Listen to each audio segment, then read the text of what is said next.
from HAN Network headquarters in Shelton. This is Election Night, Connecticut Chooses 2015. Here are Kate Czaplinski and Josh Fisher.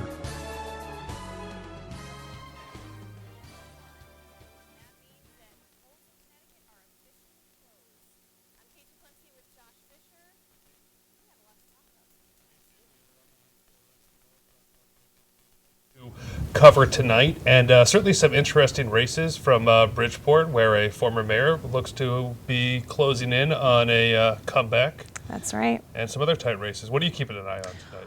Well, we should say that a lot of people are keeping an eye on Bridgeport tonight, including, according to reports, Governor Daniel P. Malloy, because former mayor and convicted felon Joe Ganim appears on the verge of the biggest political comeback in state history. Hours before the polls opened in the historic mayoral debate, Governor Daniel Malloy reportedly urged Secretary of State Denise Merrill to dispatch staff to immediately respond to any problems or potential flawed. That, according to Brian Lockhart of Hearst, Connecticut Media. So interesting there. I know that Ganim is running against independent candidate Mary Jane Foster and also Enrique Torres, a Republican. But it's looking like, you know, he's... Yeah. Torres said earlier today that he can't believe anyone would...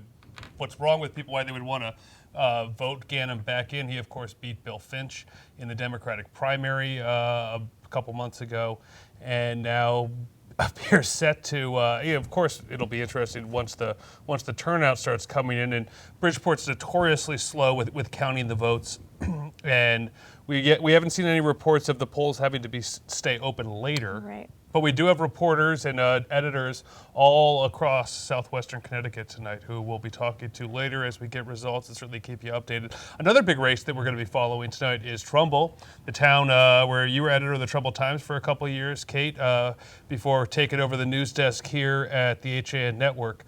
Turnout's high there tonight. Turnout is very high. So far, as of 7 p.m., 10,031 ballots had been filled out and counted. That's 43% of Trumbull's registered voters. And of course, they're the big race. First Selectman Tim Herbst running for a fourth term against Democrat Vicky Tesoro.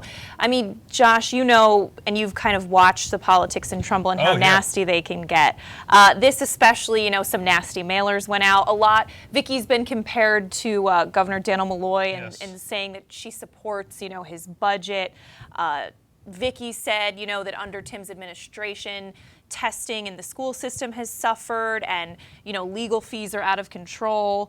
So there's been a lot of interesting back and forth there. A lot of mudslinging, a lot of some nasty letters in the Trumbull Times, some nasty mailers, as you mentioned, including that one where it had Vicky Tesoro standing next to Dan Malloy like they're in a lineup holding up their prison numbers. That was a rough one. Yes, so... But it wouldn't be an election season in Trumbull without some nasty political So mailers. what do you think? With the voter turnout higher than it was what, as you said, 43% as of 7 p.m., that's 10,000 votes.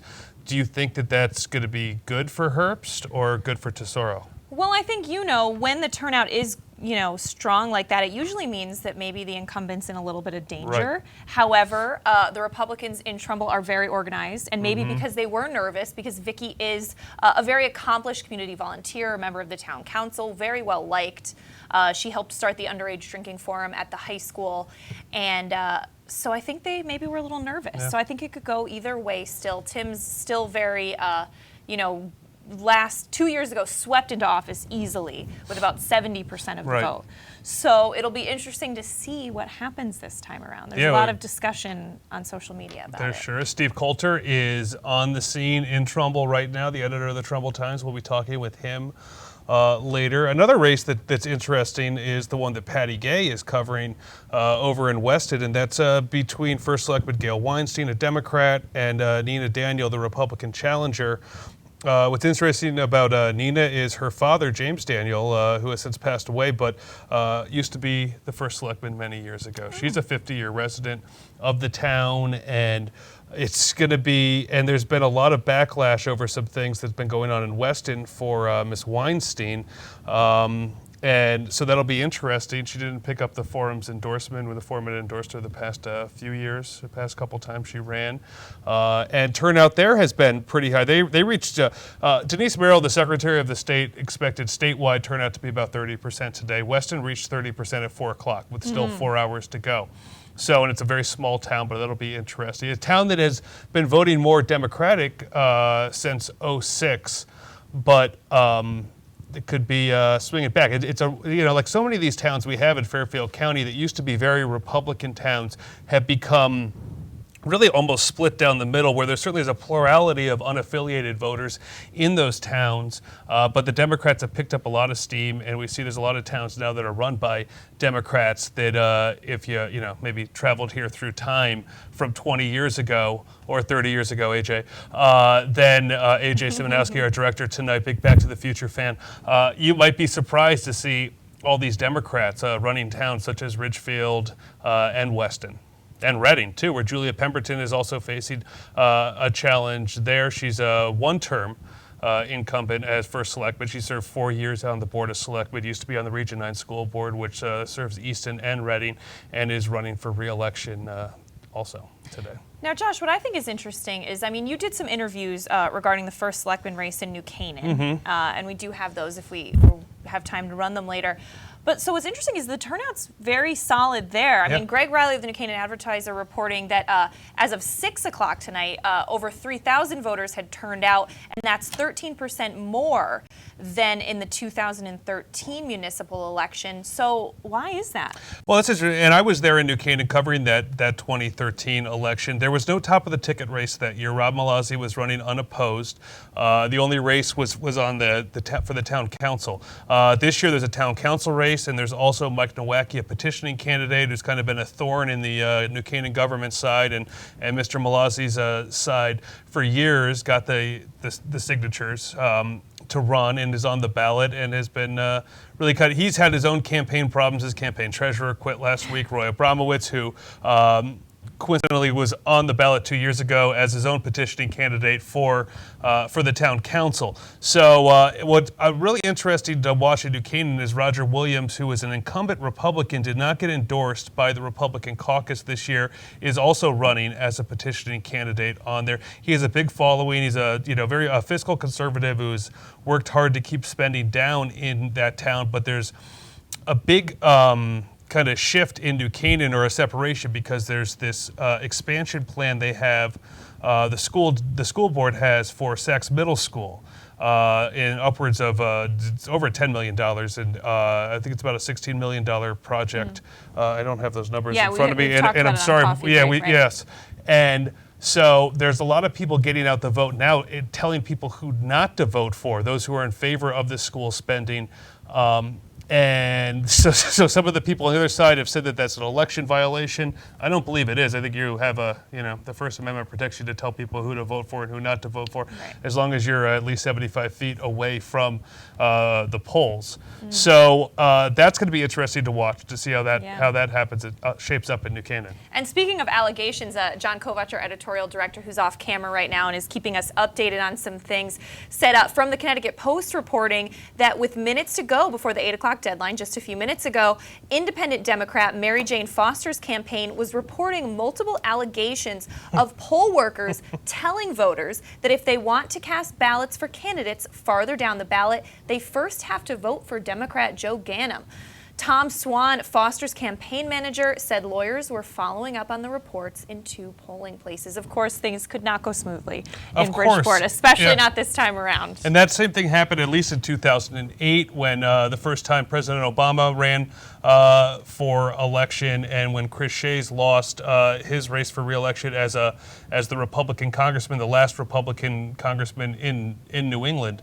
And this campaign had the same allegations that people were being told that if you don't vote for Obama, the rest of your votes, you have to vote straight down the line, otherwise nothing will count.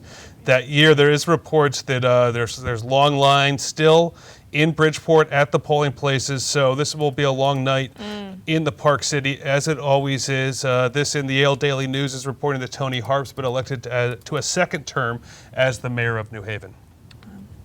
And we do want to mention Stratford. Melvin Mason is, of course, out in Stratford right now waiting for the results. There's no big mayoral race there this year, but the question that many people are interested in is residents are voted today if a proposed sale of the sewer plant should go through.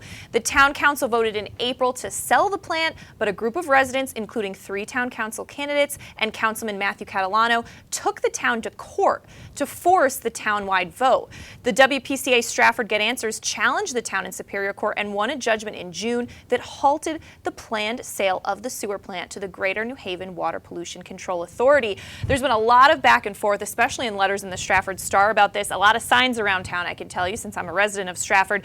Mayor John Harkins has said that, quote, the simple fact is, if you oppose the regionalization proposal, you support cutting municipal services or the Board of Education budget, for example, or you support raising taxes by millions of dollars. However, those opposed to the sale say that the $75 million plus facility should not be sold for only $16 million and that Stratford ratepayers will still pay the outstanding bond obligation of $37 million. Of course, there's a lot more on that at StratfordStar.com, and we're anxious to get the results of that referendum vote from Melvin Mason. And we're hoping we'll get that soon. There's no top of the ticket race this year in Stratford. Mayor Harkins is 4-year term, so he's not up for another 2 years. Right. And what do you think about that, the 4-year terms as opposed to the 2-year? I mean, I do think that with the 2-year, you're kind of getting people campaigning a lot and not much time to actually run things. Yeah, but I think on a local level that's okay, if you're really spending 2 years campaigning on a local level, then you probably shouldn't be reelected anyway. But 4 years makes, some sense. I like it that the council seats are up, either every 2 years or they alternate it so that every 2 years you do get to vote for the people who are going to be representing you on the legislative body in town. When Ridgefield a few years ago changed their charter to make the whole Board of Selectmen, the 5-member board, including the first selectman, for 4-year terms, I thought that was too bad because it really also hurts the turnout for the election in those years between, in those years when there's just Board of Finance and Board of Ed and maybe Planning and Zoning and those races going on. So I'd like to see top of the ticket ones be 2 years, at least for first selectman. Yes.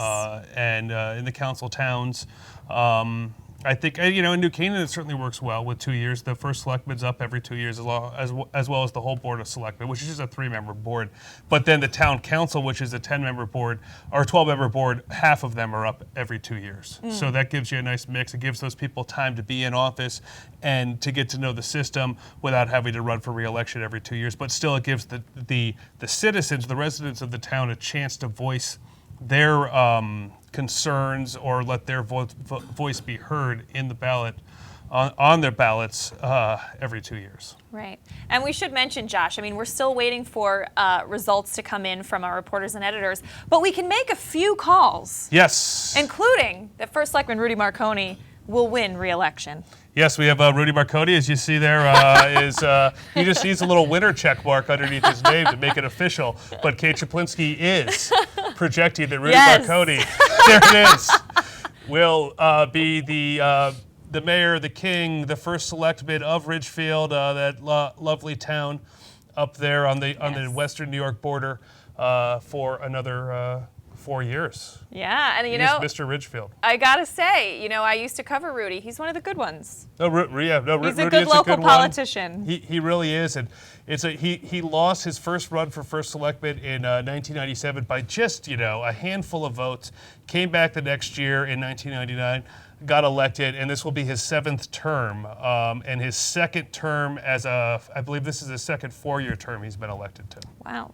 So, in some other uncontested races that we had, as I scroll down here in my notes, Danbury. Danbury, right there, just north right of next Ridgefield. door, yes. Yes. We can project that Mayor Mark Boughton, at Twitter at Mayor Mark, will win his seat for re-election. Yeah, he didn't have to do much campaigning this year. And the only next question now for Mr. Boughton is, will he be running for governor in next year? We've been hearing, a lot of political analysts saying that he's the most promising candidate so far. Of course, we should mention that another person that's been mentioned that is up for re-election tonight, Tim Herbst, Republican, who has been mentioned as a potential candidate for governor in the future. We did ask him about that, actually, in an interview we did, and he's a little sly about it. All he says is, Yes. I am focused on Trumbull right now, which is, I mean, what else are you going to say? Right, it'd be a big surprise. It would be nice, though, if somebody said, yeah, you know what, I would. I am going to run. I Yes, would like I'm to gonna run. But you know that would not help you get reelected. No, the and I first time, understand so- that. And he had a very successful run for state treasurer last Yeah. year. So we'll see what happens. So we'll move east of Danbury now to Newtown, where we can also say that Pat Are you Lorda, sure? Lodra. Yes. Excuse me, the incumbent will be reelected to another term. Congratulations, select woman Yes. Lodra. And then we'll move a little south of Newtown now to Easton, where is our other unopposed race, and Adam Dunsby has been elected. He'll be the new first selectman there in Easton. We're going to be talking with Nancy. No, I'm sorry, reelected. Reelected, yes. Nancy Doniger, who is the editor of the Easton Courier, will be calling us later because she has some other interesting races there in Easton, other than first selectman, which, as we said, is not contested. Yeah, they have a school board race there, and certainly for the Region 9 school board. So those are the four races in Southwestern Connecticut we have that are uncontested. Yes, and we should say that one race that often feels uncontested every 2 years is that of Shelton Mayor Mark Loretti, who is running now for a 13th time. That's a 13th two-year term. He hasn't raised taxes in 5 years in Shelton, which is a big hit. In fact, he's lowered them a couple of times, slightly. He hasn't laid anyone off or cut city services, and he does see a huge grand list growth annually, about $14 million fund surplus. So, you know, taxpayers like that. Yes. However, he is facing two opponents who have gotten a lot of support from the community, especially that's been shown in the Shelton Herald in some letters. Democrat Michelle Bialik is running. Michelle grew up in Shelton and settled here with her husband and children. They run Liquid Lunch, Soup, and Sandwich Shop for over 10 years. Fred is the chef, while Michelle runs the business operations. She enabled the business's survival and success through the recession and after the downtown fire of 2014. Michelle also was a big push for full-day kindergarten, which Mayor Loretti was not a fan of providing the funding for that, but parents in town, the young families that have moved into Shelton, partly because of the low taxes, really fought against that, and they got full-day kindergarten, and it was a success there. And of course, write-in candidate Timothy Bristol is also running. So it's really interesting. It's an interesting race there. I know Aaron Berkowitz is out. Yeah, and we're going to be talking with Aaron later. If Mayor Loretti loses, would that be the biggest upset in the state I think today? so. Yeah. So We'll see what happens. In Fairfield had a pretty good turnout too today. They're saying about 40% of the town turned out, 39.7%, about a little over 14,000 of the 36,000 registered voters in town turned out. It's incumbent Democrat Mike Tretteau. Is that how you say that? Tetro. Faced a challenge from Republican Chris Timniak. Is that right, John? Timniak? John's nodding his head. John's nodding his head. We're getting a lot of help out behind Yes, the scenes we from our are. editorial director, John Kovach, and our director, AJ Simonowski. Well, by the way, if you're looking for the second of the FCX semifinal field hockey games, you can watch those at Championships. If you're bored to death with us. Championships.han.network. You catch the second half of that second game to find out who's going to face Darien, Rob, and the whole team is down in New Canaan with that game. Last I saw, Wilton is leading Norwalk 1-0 at the half. After you finish the game, you can come on back and join Kate and me as the results continue to roll in. That's great. And we should say, John's letting us know that News 12 has one precinct in Bridgeport. Ganem carries 67% of the vote there. So we'll see what happens. But as we said, it's probably going to be a long night in Bridgeport. It usually is. Sometimes I got to count the votes twice. But we can, as we still wait for results and continue to do more analysis, take a quick break. Yeah. All right. We're going to take a quick break and be back with results and a lot more on your election night coverage on the HAN network after this. It's time to come back to hometown banking, where people are taken into account, not just balances, where community comes first, a place where there's more than one kind of interest, where automation will never replace consideration, where they not only know your name, they know your dog's name too. It's time to expect more. It's time to bank well. Bank smart. Bank local. Bank well. You are watching the HAN Network, and you're not alone. 102,000 viewers have enjoyed the HAN Network in just the last 6 weeks. Advertise on the network that reaches Fairfield County, Connecticut's most engaged audience. Contact Jessica Murrin, Advertising Director, at 203-273-7312 or email jessica@han.network. The fall bite is heating up. Albies, bonita, blackfish, alligator blues, and stripers are following the large schools of bait in the Long Island Sound. This is the time to visit the New England coast, and the Dock Shop can get you outfitted with the latest fishing gear, jackets, hats, gloves, and fleece. Boater, beach bum, fishermen simply love the New England coast. This is a unique place to shop. The Dock Shop, now in 2 locations, 51 Tokenique Road, Darien, 609 Riverside Avenue, Westport, or on the web, dockshop.com. Remind you of the last time you went into a car dealership? Experience stress-free waters at Pamby Chrysler Jeep Dodge and Ram and find out how easy buying a car really is.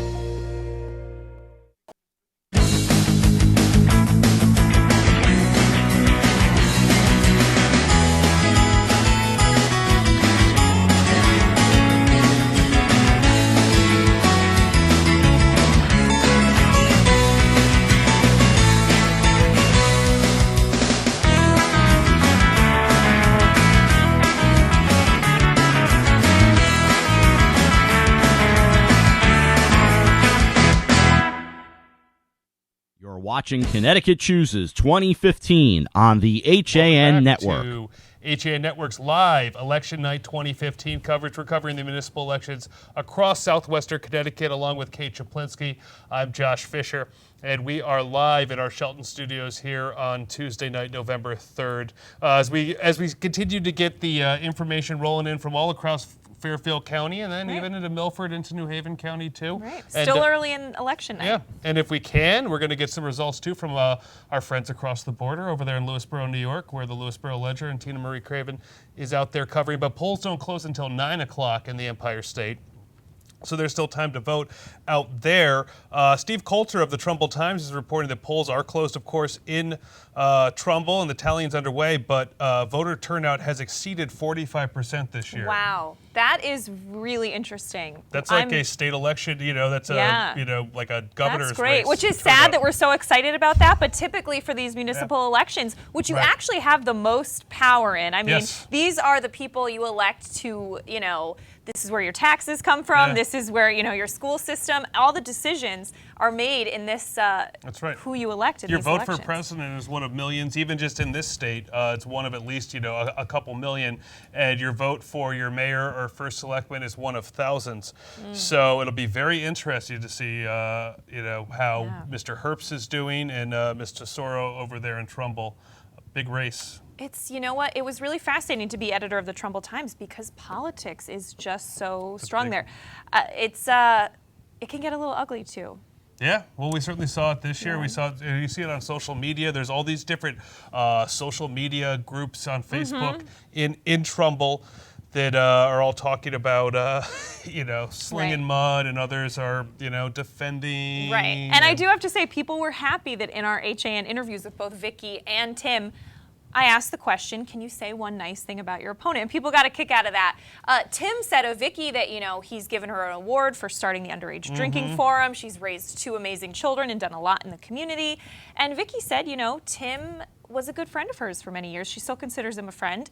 And he helped bring full-day kindergarten to Trumbull. So that's something. Yeah. So it's nice. It'd be nice, that they... Now, what else do we have coming in here? Well, Kate? a couple updates from Melvin Mason of the Stratford Star. He's hearing unofficially that Mark Dumas is the winner in District 2 for the Town Council, and Vincent Chase is the winner in District 8. Also in Stratford, where, as we mentioned, the referendum on the proposed sale of the water pollution control plant happened today, the Stratford Star is reporting that the Stratford Registrar's Office says 36 unregistered voters registered today and cast their votes at Town Hall. That's great news, actually. That is really good news. It's, you got to use that right. There's something important about it. Well, it's something now that we're starting to get used to because this is now the 3rd election day that same-day registration has existed. The first time was in that 2013 municipal election 2 years ago this week. So people are still taking advantage of it. Yeah. You know, Josh, we've covered some interesting elections. What's your latest night that you had? What election was it for? Geez. My latest night was actually with Mr. Kovach over there. It was 2006. And he lucked out. He got the Shays camp. We were covering the congressional race for Hersom Acorn, which then was 8 newspapers. And I was covering Diane Farrell's campaign at the Cobb's Mill Inn, where Mr. Kovach was married the year before, actually, I believe, right, in 2005. So he gave the thumbs up. He gave the thumbs up. So I was with the Democrats, and nationwide, if you remember, in 2006. The Democrats just, swept in. It was the last midterm election of the George W. Bush administration, and Diane Farrell refused to concede that night, despite it being pretty obvious that she lost. And we waited, and the Shays camp was waiting because Chris Shays, the gentleman that he is and was, waited for her to concede before he gave his victory speech, and we waited, and then finally Diane came out. Around 11:30 to say that they were going to wait longer, and we waited. It was like 12:30 at night. I remember getting home that night around 1:30, 2 o'clock in the morning from the Cobb's Mill Inn. It wasn't even free, a free bar there too, which was really, bad move. So. But it was fun, and that was one of the first time we had websites, semi-active websites then at Hersom Acorn, and I was editor of the Darien Times. John was editor of the New Canaan Advertiser at the time. We had a lot of fun working together across the way, but it did sound like John was having a better time than I was, with the Republicans. So, well. But you know who was there that night, and I got to see in person from about as far away as maybe AJ is from us right here. Paul Newman was there. Oh, wow. So that was neat. That kind of neat. made the night kind of cool. Wow, the late, great Paul Newman. That is interesting. Well, I think my latest actually happened last year with Tim Herbst's run for state treasurer. Oh, that's right. That we were at the Trumbull Marriott, and the race was extremely close. He really gave a longtime incumbent Denise Napier a run for her money. Really did. And I think I was there till a little after midnight because the votes were still coming in. There was a lot of confusion. It wasn't until the next day that it got better sorted out, and he conceded, I don't think until like late that afternoon of the next day, of the Wednesday after Election Day. So that was a long one, but it's kind of fun. It is kind of fun, and that's always something that happens. You do got to feel for the candidates. They fight so hard for so long, like it happened for Tim Herbst last year, like it happened for Diane Farrell back in 2006, to come so close and not win. It must be hard to actually come out there and concede. But I think for Tim Herbst, he did, I would say, perhaps better than he expected to do. I mean, he's a strong campaigner, but he made a name for himself in the Republican Party. So we'll see what happens with that, and we'll see what happens tonight in Trumbull. I can't wait to see what happens. So we do have some votes coming in from Danbury. John, are these numbers right? Jamie Stevenson, it looks like Jamie Stevenson in Darien. In Darien with 81% of the vote, but that means that Rob Werner with oh yeah, that doesn't look quite right. Doesn't look quite right, but it looks like Jamie Stevenson, the incumbent in Darien, is leading right now. Which is not unexpected, right? No, you used to cover Darien. I covered Jamie the first time she ran for First Selectman. I certainly covered her when she was on the Board of Selectmen, and she's a rather popular there. There was no Democrat challenger there. Rob Werner is a petitioning candidate, and Chris No is a member of the ultra-conservative party and is a perennial runner. This looks like it might be some absentee ballot votes. It's just 1% of the district in, but Jamie Stevenson is leading. That would be another upset if she weren't to win. But what is interesting there, because like many of these towns that have Board of Selectmen, if the person running for First Selectman gets more votes than the candidates running for the Board of Selectmen, they then get a seat on the Board of Selectmen. That happened the first time Jamie Stevenson ran for First Selectman. She beat Lundeen was his last name. His first name has just escaped me, and forgive me. but he beat out another Democrat who was running, so he got a seat on the Board of Selectmen. In 2003, when Yvonne Klein was first elected, one of the, as a Democrat, which was a big deal, being elected in Darien, she won by about 200 votes, and Bob Harrell, who she beat, still got enough votes to be on the Board of Selectmen. And that can't be fun if you lose the race and then you still serve on the Board of Selectmen with a boss, and you could be sitting there thinking, you could have been the boss. Yeah. Well, we do have a couple big things coming in, Josh. According to Melvin Mason at the Stratford Star, you can follow them on Twitter at Stratford Star. He's hearing that the WPCA sale will be rejected by Stratford voters. He's awaiting the final numbers right now at Town Hall. That could be big. That was a big push by citizens of Stratford who were not happy with the town council vote on that and the mayor's push to do that. Also, some big news from Wilton. Josh, do you want to tell us? Big news from Wilton, AJ. Here, and this is our preliminary unofficial results coming in from Jeanette Ross, and Bill Brennan, the longtime first selectman in Wilton, decided not to run for re-election and step down. But Lynn Vanderslice appears to have beaten Deborah McFadden. Lynn Vanderslice, the Republican, with 2,818 votes to McFadden's 1,318 votes. Also, Republican Mike Kalin and unaffiliated David Clune have taken the Board of Selectmen seats there in Wilton. Clune picked up, Kalin got 2,647 votes, Clune with 1,985 votes. So that was all seats were contested there in Wilton. So it's a new day in Wilton. Yeah, would you say that Wilton is historically a more Republican town? Yeah. But what's rare is Wilton's also known for its apathetic voters. There's rarely much of a race. So this was a big deal in Wilton this year, that there was a race for first selectman and a race for the Board of Selectmen. So that's a rarity in Wilton, certainly over the past 15 or so years that I've been paying attention. Right, and just to give some background on Lynn Vanderslice, she's been a Wilton resident for 28 years. She has financial experience as a former certified public accountant with PricewaterhouseCoopers, but also has relevant management experience, according to the Wilton Bulletin, from her 12 years as a corporate controller for Coca-Cola Bottling Company of New York, where she managed a department of about 150 people, which she told the Wilton Bulletin is about the same size as the town hall staff. Vanderslice has been active in Wilton organizations, including 15 years with A Better Chance of Wilton, during which she was vice president for 4 years, president for 2, and was chair of its capital campaign to raise funds for its second house. So she was currently vice chair of the Board of Finance, also served as development chair of the Wilton Library Association Board, and unofficial results are showing her as the winner. Yeah, as Wilton's new first selectman. Right, it's not obviously too much of a surprise to see a Republican elected there, but it's nice to see a pretty decent turnout there in Wilton this year. So. Okay, and we're getting some breaking news from Patty Gay, who's the editor of the Weston Forum. As you mentioned, this ended up being a very interesting race in Weston. Patty's saying that it's been an upset there. Nina Daniel has won as first selectman. Josh, I know you were telling us a little bit about both the candidates running.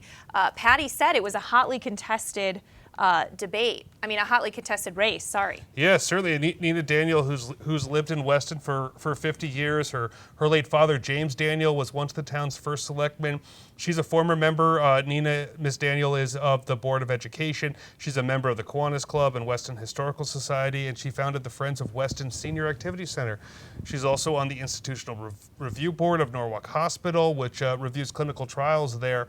So big upset there in Wilton. Gail Weinstein, the Democrat, was running for the 4th term. She was the first Democrat in years to be elected first selectman in Weston.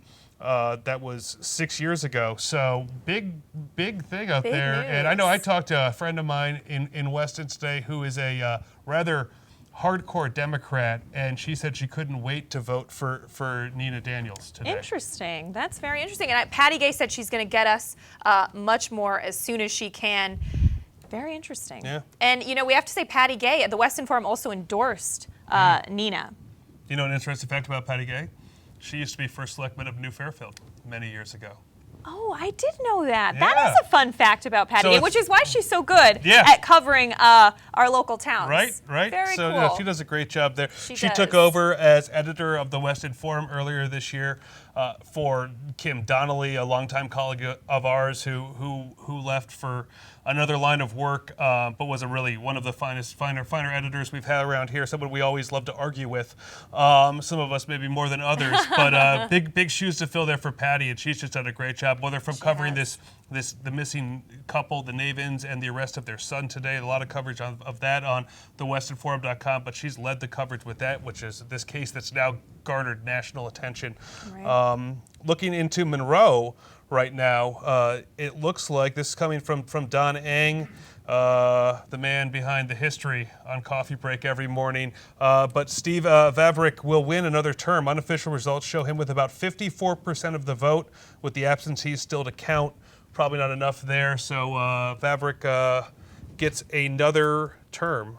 Yeah, that wasn't a big surprise, I don't think. No, it was certainly, but most of these incumbents they have to run into some sort of problem generally, or some really stiff competition to lose.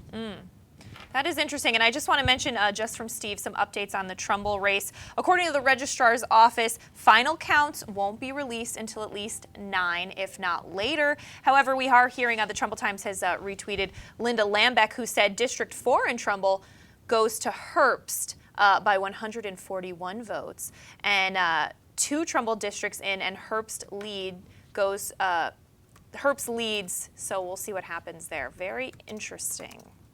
Very interesting. But we're going to step out for another quick break. We're going to come back with a lot more results, a lot more election news, live on the HAN network after this. When you experience a sports injury, you want to get better and fast. Coastal Ortho Express gives you direct access to orthopedic care quickly. Their physicians are fellowship trained in sports medicine at world-class universities and are also team doctors for area football teams. For specialized personal care of sports injuries, go to Coastal Ortho Express. Open Monday through Saturday in the iPark building, 761 Main Avenue in Norwalk, or coastalorthoexpress.com. Coastal Orthopedics, keeping you on the move. In Pound Ridge since 1993, the Wine Connection is one of America's best wine shops. Visit our beautiful store for the greatest in wine and knowledgeable service. With wonderful values from around the world to collectibles for your cellar, we are your one-stop source. Visit our online shop at wineconn.com and make sure to sign up for email updates. With great offers, new arrivals, and special events, don't miss all the action at The Wine Connection, including tastings every weekend. The Wine Connection, located at 32 Westchester Avenue, Pound Ridge, New York. While the temperatures are cooling down, the fall bite is heating up. Albies, bonita, blackfish, alligator blues, and stripers are following the large schools of bait that are abundant in the Long Island Sound. If you love the New England coast during autumn, this is the time to be on the water. The latest from Shimano, Quantum, Avet, Hoagie, Phase 2, and more are in stock and ready to go at the Dock Shop. And don't mind those fall breezes with jackets, hats, gloves, and fleece from Grundens and Stormer. The Dock Shop will keep you warm and dry. Boater, beach bum, fisherman, or simply love the New England coast, this is a unique place to shop. The Dock Shop, now in 2 locations, 51 Tokenique Road, Darien, 609 Riverside Avenue, Westport, or on the web, dockshop.com. Back to school means back to busy, and Stewart's Market can save you precious time by stocking all of your favorite essentials under one roof.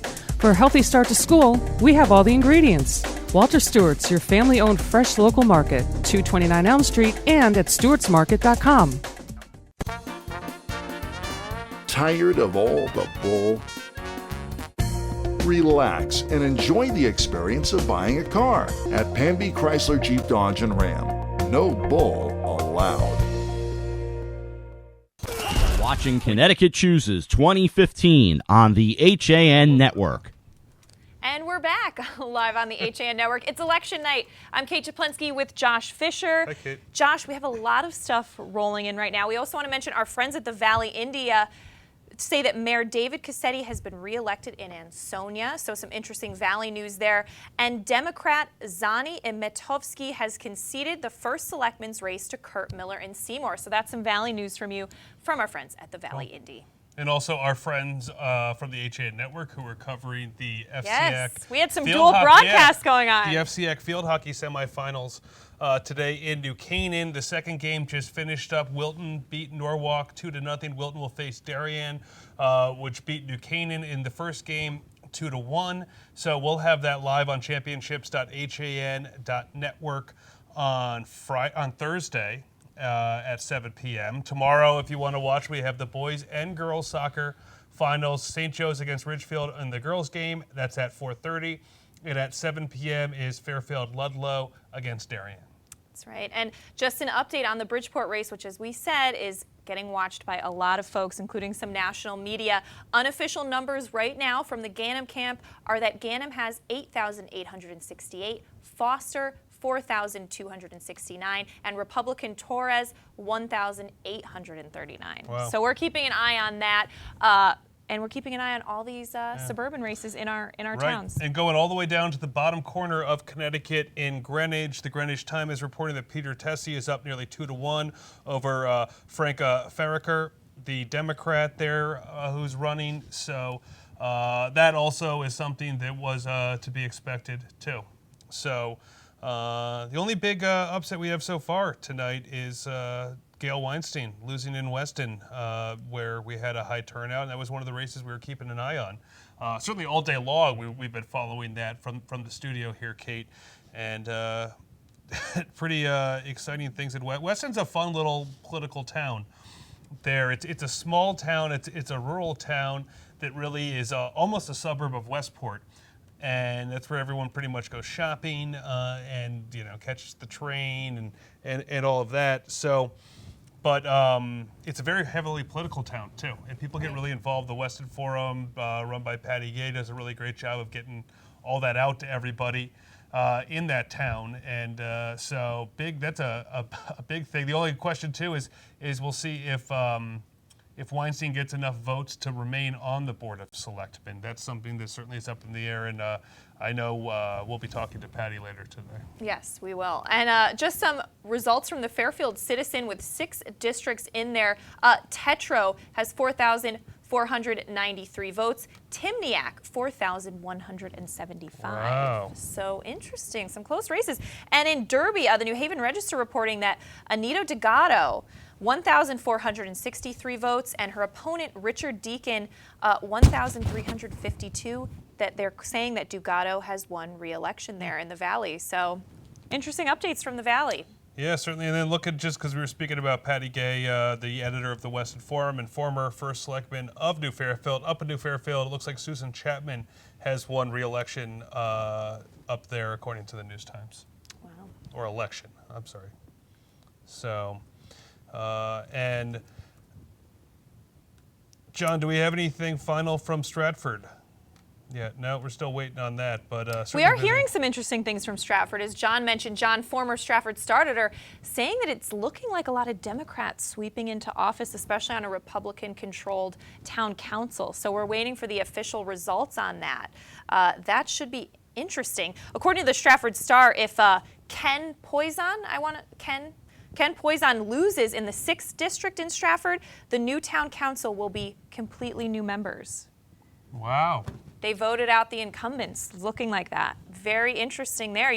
When I covered the municipal election in Trumbull a couple of years ago, there were a lot of new faces in both parties, and it's a 21-member council, and Republicans swept in there on the town council. And in fact, by minority representation, only 4 Democrats. So there have been only 4 Democrats on the town council for the last 2 years. Will be interesting to see if that changes tonight because the Democrats have been getting the message out. We'll see what happens in Trumbull. Well, it looks like, too, that we might be ready to call Bridgeport, at least only in Bridgeport.com has called it. And don't call it a comeback, Kate. Oh, uh-oh. Because former Mayor Joe Ganem, it appears, has been reelected in Weston.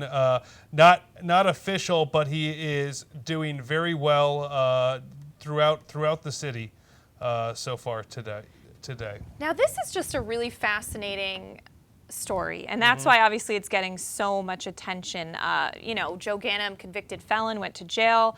Very interesting, and people are. I believe Mary Jane Foster, the opponent, was on CT Capitol Report today. One of the stories linked to her saying that this would all make Bridgeport a laughingstock. Yeah, she said, "Don't vote for me, or vote for me because you don't want Bridgeport Which to be a laughingstock." Which is not the best reason to tell people to vote for you. No. But I mean, there's a point there. It's certainly an interesting statement. But like you said, right. People believe in comebacks and underdogs, and it's not a bad thing necessarily. And a lot of people do think, the residents of Bridgeport said that despite his corruption, that Joe Ganim did some good things in Bridgeport.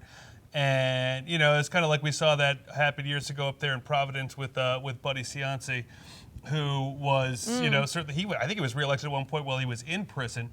Right, John? And so people were happy with how he kind of cleaned up that city, and they're willing to look the other way. Right, and we should say Christopher Keating of the Hartford Courant said that the Ganim crowd is on its feet, the ballroom is getting more crowded, and you wait for it, Eye of the Tiger is playing constantly. We're wrong. We were going with LL Cool J's Mama Said Knock You Out, but interesting to know. I mean, when it's getting really down to it, those political headquarters can be fascinating places. Very high energy. Well, Josh, should we step out for another quick break? Or are you getting any more updates? I got one more. Sorry, okay. I'm trying to tweet and talk and do all this at the same time. It's a busy night. It is a busy night. It's it's a fun night, though. It is. And News 12 is reporting that Julia Pemberton has been reelected in Reading as the first selectman. And I'm just going to pull up my bio here. The Democrat, this would be her second term as first selectman. She's a 26-year Reading resident, and she served for 4 years as a selectman, and then 8 years before that on the Region 9 Board of Education, which oversees Joe Barlow High School, which serves Reading and Easton. She was chairman of the Region 9 Board for a while, and she beat Republican Eric Witt, who's a businessman who was running as her opponent there. No word yet on exactly how the selectman races did there, but Pemberton on her way to a second term. Wow. And our friend JP, who is a staffer at HAN, he just sent us a tweet from Linda Lambeck. 3 districts in Trumbull. The Herbst lead is up to 334. Anthony Musto for treasurer is up by 29 votes. So close. Stay tuned. There. We still need the 4th district. There's 4 districts in Trumbull. So still a tight race there. And it could be anybody's game at this point. Yeah, it's exciting. It is exciting. All right, Josh. Well, while you finish sending that tweet, we're going to step out for a quick break. We have a lot more election night coverage coming up after this. When you experience a sports injury, you want to get better and fast. Coastal Ortho Express gives you direct access to orthopedic care quickly. Their physicians are fellowship trained in sports medicine at world-class universities and are also team doctors for area football teams. For specialized personal care of sports injuries, go to Coastal Ortho Express. Open Monday through Saturday in the iPark building, 761 Main Avenue in Norwalk, or coastalorthoexpress.com. Coastal Orthopedics, keeping you on the move. In Pound Ridge since 1993, the Wine Connection is one of America's best wine shops. Visit our beautiful store for the greatest in wine and knowledgeable service. With wonderful values from around the world to collectibles for your cellar, we are your one-stop source. Visit our online shop at wineconn.com and make sure to sign up for email updates. With great offers, new arrivals, and special events, don't miss all the action at The Wine Connection, including tastings every weekend. The Wine Connection, located at 32 Westchester Avenue, Pound Ridge, New York. While the temperatures are cooling down, the fall bite is heating up. Albies, bonita, blackfish, alligator blues, and stripers are following the large schools of bait that are abundant in the Long Island Sound. If you love the New England coast during autumn, this is the time to be on the water. The latest from Shimano, Quantum, Avet, Hoagie, Phase 2 and more are in stock and ready to go at the dock shop. And don't mind those fall breezes with jackets, hats, gloves, and fleece from Grundens and Stormer. The dock shop will keep you warm and dry. Boater, beach bum, fisherman, or simply love the New England coast, this is a unique place to shop. The dock shop, now in 2 locations, 51 Tokenique Road, Darien, 609 Riverside Avenue, Westport, or on the web, docshop.com. Back to school means back to busy, and Stewart's Market can save you precious time by stocking all of your favorite essentials under one roof. For a healthy start to school, we have all the ingredients. Walter Stewart's, your family-owned fresh local market, 229 Elm Street and at stewartsmarket.com. Tired of all the bull? Relax and enjoy the experience of buying a car at Pamby Chrysler Jeep Dodge and Ram. No bull allowed. Watching Connecticut Chooses 2015 on the HAN Network. And we're back with your election night coverage on the HAN Network. I'm Kate Czaplinski with Josh Fisher.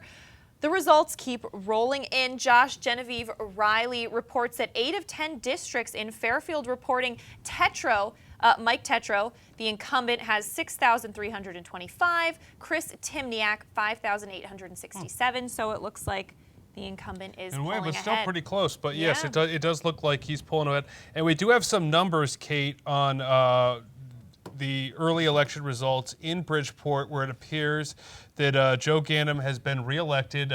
He was convicted of federal corruption charges while he was the mayor years ago, and Bill Finch, and then he came back and beat Bill Finch in the Democratic primary earlier this year. These are the early results, not including absentee ballots, but Ganim got 8,868 votes to Foster's 4,269. She was running as an independent. She's also a Democrat. And then Republican Torres with 1,839 votes. So Ganim with over 50% of the votes cast that have been counted thus far in Bridgeport. And it's amazing when Joe Ganim wins, they certainly count those votes rather quickly in Bridgeport. Right? They do. It's very not even interesting. 9 o'clock. It seemed to. It's not even 9 o'clock, and it's like, oh, no problem. But over every other year before this, we've had problems counting ballots in Bridgeport. Well, some interesting news from Steve Coulter at the Trumbull Times. As I was just talking about the Trumbull Town Council, the Trumbull Town Council is now made up of 15 Republicans and 6 Democrats. That means the Democrats have picked up 2 additional seats on the Town Council. So interesting there. As I said 2 years ago, Republicans swept in, and it was only minority representation rules that they secured those 4 seats. So they've picked up 2 additional seats. So the Trumbull Town Council is now 15 Republicans and 6 Democrats. That from the Trumbull Times. We'll get more information as it becomes available. But of course, the huge race in Trumbull, Tim Herbst versus Vicky Tesoro, will be really interesting to see what happens. Almost all the districts have come in now. So did you? Whoops, sorry. Just trying to scroll through all this stuff here. That the Stratford Democrats will get control of the town council. Melvin Mason is reporting. I don't know if you'd said that too while I was trying to read this. No, I did not. Yeah. So, so there are still 18. This is John Bonazzo, one of our Twitter friends here, is telling us there's still 1,800 absentee ballots to be counted in Bridgeport. That, of course, would not be enough to change the results, but people were still in line at 8 p.m. But, bam, within 50 minutes, they were able to count all these votes. So, pretty exciting if you're a Joe Ganim supporter in Bridgeport. Right. And again, we can announce Rudy Marconi as we both keep an eye on social media right now. Yes, Rudy Marconi has won the race for first selectman in Ridgefield. Congratulations, Rudy. You deserve it. Kate's favorite politician. Since we've covered a lot of local politicians, I think we know what makes a pretty good local official, and it's someone that can take the criticism, and keep a smile on your face, do the best job you can, not make it so party divided, because local politics doesn't have to be by party line, because you're dealing with your town. Right, and that's something that Rudy Marconi certainly has done a really good job at Ridgefield. When he got to Ridgefield, it was a very heavily Republican town. It still is a heavily Republican town, but he and the Democrats have had control of the Board of Selectmen for at least the past 6 years, possibly 8. It's kind of, I wish Mac Reed was sitting next to me so I could get the official answer on that. But Rudy's done a really good job of working across. He's gotten some big tax increases through too, to really bolster the schools, and that have not hurt him because, our office in Ridgefield is right behind Town Hall, and I remember when I worked in that office years ago, you'd always see, I like to get in early in the morning, you'd always see Rudy's car there early in the morning, late at night. He's always working, and he loves the job too, and that's something that, it takes a special person to love to deal with all that, whether it's the criticism or the praise of having to go to all these events all the time in these small towns, and like Rudy is made for it. I think Rob Malazzi and Duquesne is another guy like that. It's just kind of in their blood, and they found their calling in life, which for some people it's good if being a politician and chief elected official in a town is your calling. For other people, I'm not looking directly at Bridgeport right now. I'm looking at you, Kate, but that's really not the best thing if that's your calling in life. Well, Josh, some big news to announce. AJ, Aaron Berkowitz sending me some messages live from campaign headquarters in Shelton. He is saying that Loretti has won over Michelle Bialik, who was the Democrat challenging him, and of course the write-in candidate Timothy Bristol. Loretti so far 6,785 votes, Bialik 2,534. They're still waiting for results from Ward 1, but with such a lead like that, Loretti's got it locked in. So 13th term. Wow. For Mayor Loretti. You got a lot of catching up to do, Rudy. And it's, and you don't want to compare that situation to the Joe Ganim situation because Joe Ganim was convicted of a felony, but for a few years ago, people were thinking that something similar would happen to Mayor Mark Loretti because there was a corruption investigation happening in Shelton, and in documents he was identified as public official number 1, and a couple people went to jail, including developer Robert Cinto and a building official in Shelton.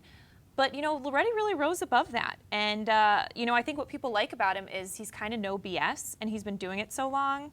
And that's also what some people hate about him because he wants to keep costs and town government small, and he wants to keep costs low, and he's not into all the frills. And he knows that a lot of Shelton taxpayers appreciate that. Of course, as we said, some of the young families, however, moving in, and others, will push for things they want, like full-day kindergarten, and they had a very successful a way of doing that and secured that funding. So interesting there, but Loretti has won. Do you remember, you told me about this before, the story that the Valley Indy did on Mayor Loretti? They did a riding with him and it was raining. Do you remember? Oh my gosh, that was such a great story. Yes, they spent a day, one of the reporters spent a day with Mark Loretti, and I think one of the best descriptions of his overall personality was that they were driving in the rain and he put on his windshield wipers like barely at all, like almost like 3 second almost like you couldn't see for so long. But that just like sums him up to a T, like just the least you can use. I've heard that he tries to heat his house in the winter with the fire. Like he likes to save money. He likes to be austere. So it's interesting. Yeah. So. Congratulations, well, he's obvious, and the people of Shelton certainly seem to be happy with the job he's doing, or at least ambivalent enough, as many people are during these local races, which I don't think is the worst thing. I think people, talk often about, it's too bad that only 30% of the people turned out to vote, or in some of these we've seen maybe 45% of the vote. But I think it's almost worse if we had 90% of the people turn out to vote and they weren't paying attention to what was going on and just voting for the straight party that they like or something like that. We know as people who cover, and a lot of people who get involved at the local level, it doesn't matter so much if you're a Republican or a Democrat. There aren't the same sort of Republican-Democrat differences that we have nationwide. We don't always have in our small towns. So I think that it's a good thing. Almost that the people who are turning out to vote today, generally the people who are informed, they have a reason why they're turning out to vote. And while would it be nice if everyone was informed? Yeah, sure. We'd have more hits on all our websites and we'd sell more newspapers because of that. But it's also nice, I think, that you have informed people showing up to vote, and there's something to be said. You're special if you turn out to vote in the odd years here in Connecticut for the local races. That's great. All right. Well, Josh, we do have some big news in Trumbull, but I think I might tease that. And we're going to take a quick break, and we'll be back right after this with some more big election news.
When you experience a sports injury, you want to get better and fast. Coastal Ortho Express gives you direct access to orthopedic care quickly. Their physicians are fellowship trained in sports medicine at world-class universities and are also team doctors for area football teams. For specialized personal care of sports injuries, go to Coastal Ortho Express. Open Monday through Saturday in the iPark building, 761 Main Avenue in Norwalk, or coastalorthoexpress.com. Coastal Orthopedics, keeping you on the move. In Pound Ridge since 1993, the Wine Connection is one of America's best wine shops. Visit our beautiful store for the greatest in wine and knowledgeable service. With wonderful values from around the world to collectibles for your cellar, we are your one-stop source. Visit our online shop at wineconn.com and make sure to sign up for email updates. With great offers, new arrivals, and special events, don't miss all the action at the Wine Connection, including tastings every weekend. The Wine Connection, located at 32 Westchester Avenue, Pound Ridge, New York. While the temperatures are cooling down, the fall bite is heating up. Albies, bonita, blackfish, alligator blues, and stripers are following the large schools of bait that are abundant in the Long Island Sound. If you love the New England coast during autumn, this is the time to be on the water. The latest from Shimano, Quantum, Avet, Hoagie, Phase 2, and more are in stock and ready to go at the dock shop. And don't mind those fall breezes with jackets, hats, gloves, and fleece from Grundens and Stormer. The dock shop will keep you warm and dry. Boater, beach bum, fisherman, or simply love the New England coast, this is a unique place to shop. The dock shop, now in 2 locations, 51 Tokenique Road, Darien, 609 Riverside Avenue, Westport, or on the web, dockshop.com. Back to school means back to busy, and Stewart's Market can save you precious time by stocking all of your favorite essentials under one roof. For a healthy start to school, we have all the ingredients. Walter Stewart's, your family-owned fresh local market, 229 Elm Street and at stewartsmarket.com. Tired of all the bull? Relax and enjoy the experience of buying a car at Pamby Chrysler Jeep Dodge and Ram. No bull allowed. When you experience a sports... From HAN Network headquarters in Shelton, this is Election Night, Connecticut Chooses 2015. Here are Kate Czaplinski and Josh Fisher.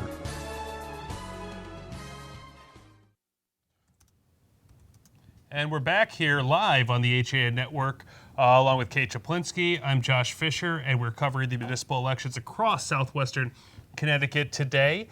Kate, one of the races we've been following very closely is Trumbull. What's going on in Trumbull? Well, according to Steve Coulter at Trumbull Times, Tim Herbst has 5,494 votes, and Vicky Tesoro has 5,116. There's still 691 absentee ballots, however.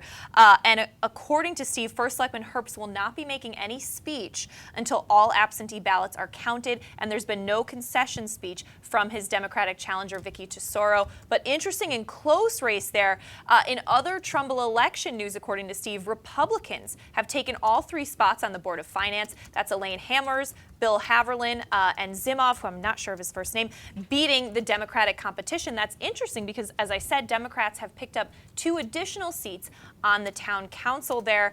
Another interesting thing that's happening in this Trumbull election is that Anthony Musto, former state senator, has 5,246 votes for town treasurer, and he's beating the incumbent John Ponzio, a Republican, who has 5,176 votes. Now, this is interesting because, as I know through covering Trumbull, Anthony Musto and Tim Herbst do not get along very well. So it would be quite interesting if Tim secures his re-election bid and Anthony Musto becomes the town treasurer. John Ponzio and Tim worked very closely together. I've been in meetings with both of them before.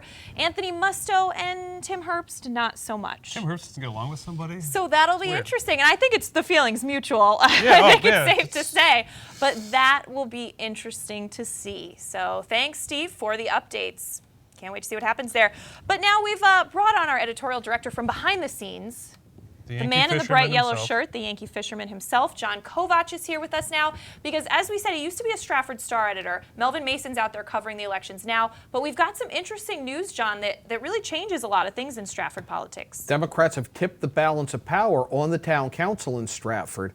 They've won every district but 2, 7, 8, and 9, so a 6-4 majority there. That's big because I believe it was 9-1 when I left Stratford in terms of the breakdown. And what you have also, you have Mark Dumas, a Republican in District 2, and he was opposed to the water treatment sale, so he's not really, I don't think, in the mayor's camp. And then 7, you have Marianne Antezo, reportedly winning. Vincent Chase in District 8, Alan Llewellyn in District 9. But these are all new faces. You had it's a term limit town. So what you have is a lot of people term limit out and then go serve a year or two on the Board of Education and then come back. Interestingly, in the 10th district, Tina Manis is going to beat Mike Henrick. Mike Henrick was chairman of the town council when he left. That was under former mayor Jim Myron. Now, Jim Myron was a Democrat, had a very antagonistic relationship with the council because he couldn't get anything through. Then you had John Harkins wins the second mayoral election in the history of Stratford. It's only recently that they've gone to a mayor system from the town manager system. John Harkins, when he ousted Jim Myron, you had an overwhelming Republican tidal wave in Stratford. So you had Republican control of the mayor's office and council chambers. And now for the first time, with 2 years left in his term, John Harkins is going to have a Democratic-controlled town council. It is going to be a fascinating 2 years because there are major differences. It appears that the water treatment sale is going to be defeated and going to go down soundly. What happens now to the Shakespeare Theater? Right. Among some other issues that are still down there. That's It'll be interesting watch. That's really interesting. It seems like people in Stratford wanted some change. I mean, we see this happen from time to time, so that's interesting. And I feel like the sewer plant was a big part of what got people upset because they got a lot of petition support to bring that to a vote. Looking at it from having been there, Kate, I think the sewer plant might not have been the issue. I think it might have been that people were tired of the leadership. And I think it's more than that. Maybe it's manifesting itself. I don't think people get that excited about sewer treatment plants. That's true. Are you sure? No, but you will find an issue, and this was a tipping point issue, and it just happened at the right time for Democrats in Stratford. Now, did it happen at the right time for them to take over the mayor's office in 2 years? And if they have a good 2 years and hold the council and take the mayor's office, you're going to see a Democratic-controlled Stratford. Democrats have the advantage in registered voters in Stratford, but the way the districts are drawn, all the Democratic voters are in 2 districts. Wow. Very interesting, John. Interesting analysis. We're happy to have you here as a former Stratford Star editor and able to give us some insight. Exciting night. Josh, I see you've been working away. What's new that's coming in? So we have some unofficial results from Weston, where we obviously talked earlier tonight about Nina Daniel defeating three-term incumbent First Selectman Gail Weinstein. But Ms. Weinstein will stay on the Board of Selectmen. It was a very close vote, a difference of 115 votes for the top spot, Kate and John. According to the unofficial election results from Patty Gay, Daniel, a former school board member, got 1,442 votes to Weinstein's 1,327 votes. That's a 115 vote difference. Joining Daniel on the 3-member Board of Selectmen is her running mate, incumbent Selectman Dennis Tracy, who got 1,544 votes. So he got the most votes out of all the Board of Selectmen races. Democrat Chris Spalding, though, got 1,223 votes. So because Weinstein got more votes than Spalding did, she will remain on the Board of Selectmen, but she has a new boss. Wow. So that's seen that happen a few times before. Always interesting. to see. And, we see in Trumbull there's a difference of 378 votes in that race between Vicky Tesoro, the challenger, and Tim Herbst, as we've been following. And absentees and still some to count. an interesting state town treasurer race there, which I think is going to shape up to be quite interesting. AJ, in Milford, we have some news from the Milford Mirror. Ben Blake has won re-election. He was the incumbent. That news coming from Jill Dion over at the Milford Mirror. So congrats to the incumbent, Mayor Ben Blake, who is facing Republican Paula Smith. He's won re-election. That's, congratulations to Mr. Blake. And I believe we have, we had a phone call, but we don't. We lost it. Because most of our, just a little, behind the scenes information here, because most of our broadcasting team was at the field hockey semifinals in New Canaan today, there's 4 of us. Right. We are going to send right John. now. We have to send our friend John back behind the scenes a little bit to help us answer phones, right? Yes. But we have heard in Bridgeport, Mary Jane Foster has conceded. Joe Ganim has claimed victory. Big night in the Park City. That is going to be all over the news. And of course, as we mentioned, Tim Herbst had wanted to announce and wait for all the absentee ballots, but the Connecticut Post is reporting, of course, as we mentioned, that early results show Tim winning in Trumbull by 378 votes. Again, that's excluding absentee ballots, as has been reported to us by Steve Coulter of the Trumbull Times. Josh. Yeah. So we do think that we were about to hear from Jill Dion, the editor of the Milford Mirror, about that race just over the county line in New Haven County in Milford. So obviously the 2 big races, which is what we talked about, Kate, beforehand, which makes it kind of look like we know what we're doing a little bit, is this Weston and Trumbull race that is close. And it's interesting how Mr. Herbst has said he's not going to come out and talk until everything is completely finalized.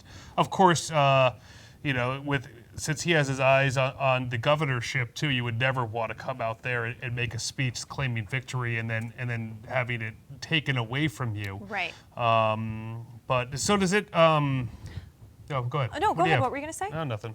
Okay. Well, I'm sorry. I'm just getting some messages from Chris Burns of the Reading Pilot. And as you mentioned, Josh, of course, Julia Pemberton has won the selectman's race. But interesting to note that the general selectman candidates actually finished with more votes than Pemberton's opponent, Witt. So just an interesting little piece of information there from the Reading Pilot. All right, we have a phone call now, and we're going in cold on this. Caller, are you there? Oh, we lost him. I was trying to do a Donahue impression, too, Is the caller Don there? on the phone? That's Casey Kasem. Just getting some news from the Ridgefield Press. The race for the General Board of Selectmen there is still too close to call. Andy Bodner, who's a Republican, and Democrat Barbara Manners are currently in a tight race for selectmen, with Manners leading by 21 votes. In the unofficial returns from the 3 main polling places, this does not include absentee votes. For town treasurer in Ridgefield, Molly McGeehan has a narrow lead over Bob Casella, 2,390 to 2,308. For Board of Education in Ridgefield, James Kydell is leading David Cordisso by 8 votes. For Board of Finance, the 3 Democratic incumbents, Jessica Mancini, Dave Ulmer, and Paul Sutherland, have been reelected, with Republicans Alex Carciniti and Michael Raduzzo trailing by more than 200 votes. Of course, all these results are unofficial. You can check back at theridgefieldpress.com for more. And as we mentioned, Rudy Marconi has won re-election as first selectman. But the race for the rest of the board is still close there. All right. Is this Steve? Hey, Josh. How's it going? Hey, Steve Coulter. Steve Coulter, the editor of the Trumbull Times, joins us on the phone from Trumbull. We probably should fix the graphic. Steve, you have quite an interesting race shaping up there. So it looks like Tim's the winner, but all the absentee ballots haven't been counted yet, right? Yeah, the decision really hangs with the absentee ballots here. It's very, very tight. Every single race that they had is, I think, within a few hundred votes. So the results are just very, very close. You can tell that the turnout was really good today in Trumbull. Over 45% of the residents came out, and it really shows in the results that it's a very tight race. The Democrats and the Republicans are both supported pretty well. Steve, how many absentee ballots are there to be counted? Do you know? There are 691, and there's 30 more to be counted by hand. So I was at town hall earlier, and they hadn't even gotten to that process yet. And I'm at Marissa's restaurant right now, and the Republicans are kind of a little bit on edge, but feeling pretty confident. They won 15 of the 21 town council seats, it looks like, 5 of the 7 Board of Ed, and 3 for 3 in the Board of Finance races. Wow. Now, Steve, something interesting I noticed is that former State Senator Anthony Musto appears to be winning for town treasurer, and that could be interesting because him and Tim have had a very contentious relationship. Yeah, that will throw a definite wrench into things for sure if the results hold up. Very close race. I think the difference right now is 70 votes. So, again, those absentee ballots are really going to tell the full story when they come in and when they're counted. Now, Steve, how would you characterize this race? I mean, Vicki's gotten a lot of support out there, but Tim has, been an incumbent. So, I mean, what kind of struck you about this whole election season in Trumbull? Well, I knew that Tim had the upper hand kind of going into it. It's surprising to see how close, and that's actually going down to the wire here with Vicki really making a push. I think Vicki was the first real challenger that Tim's had in 3 elections. I know he won in a landslide in 2013. So Vicki has a lot of experience on the town council. She's really well liked here in town and has a very impressive volunteer resume in addition to her work as a public official.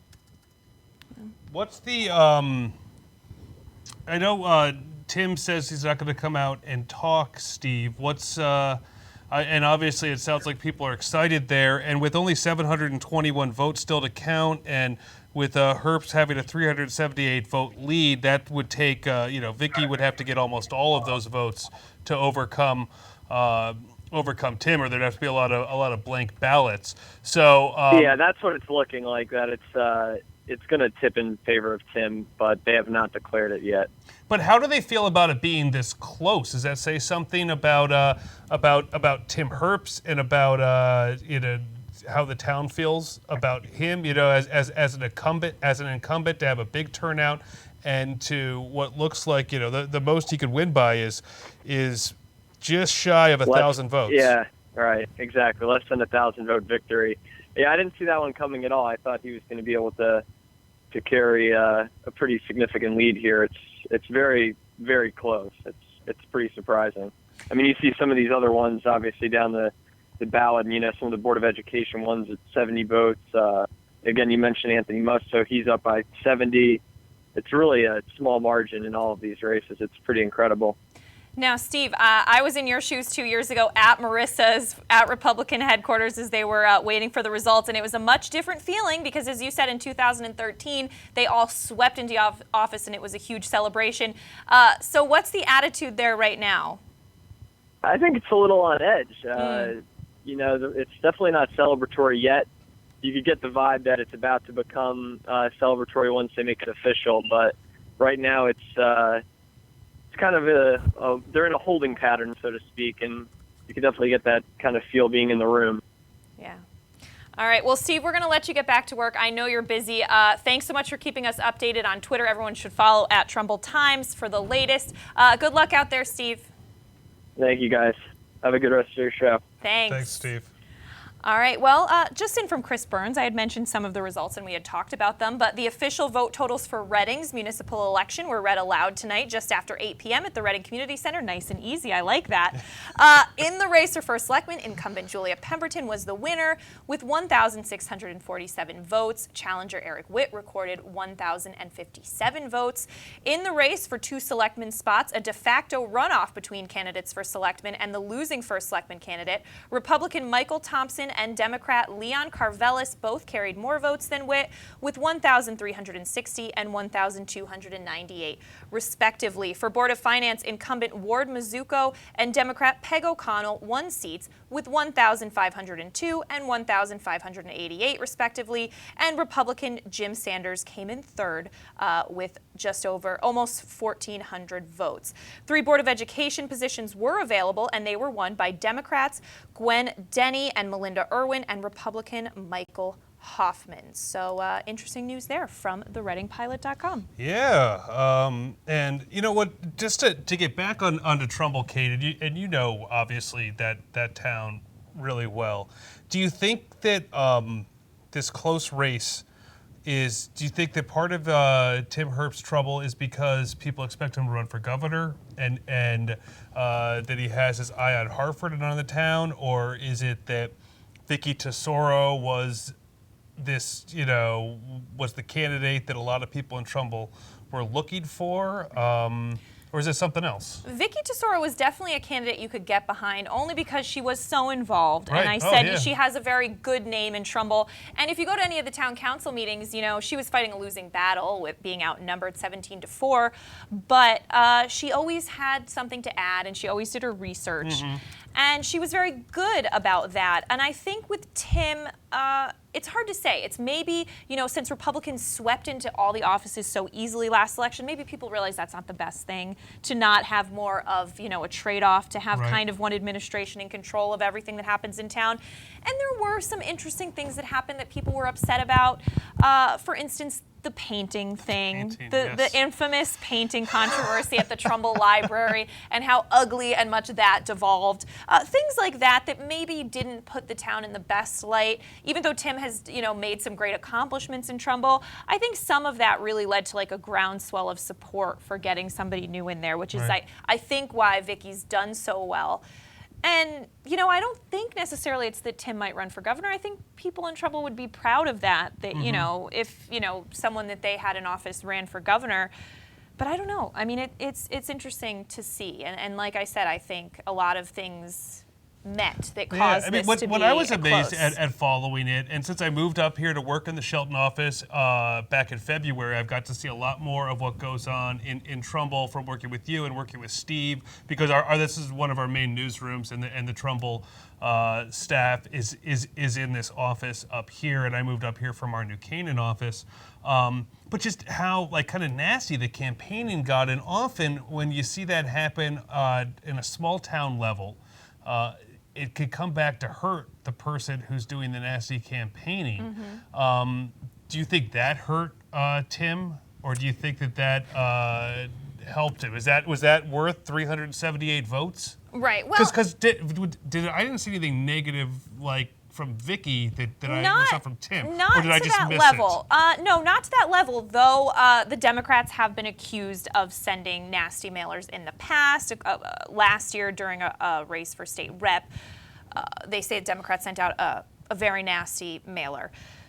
In last election season, I know Tim sent out mailers of, a prominent Democrat lighting a cigar with $100 bills, which wasn't a real photo, it was photoshopped.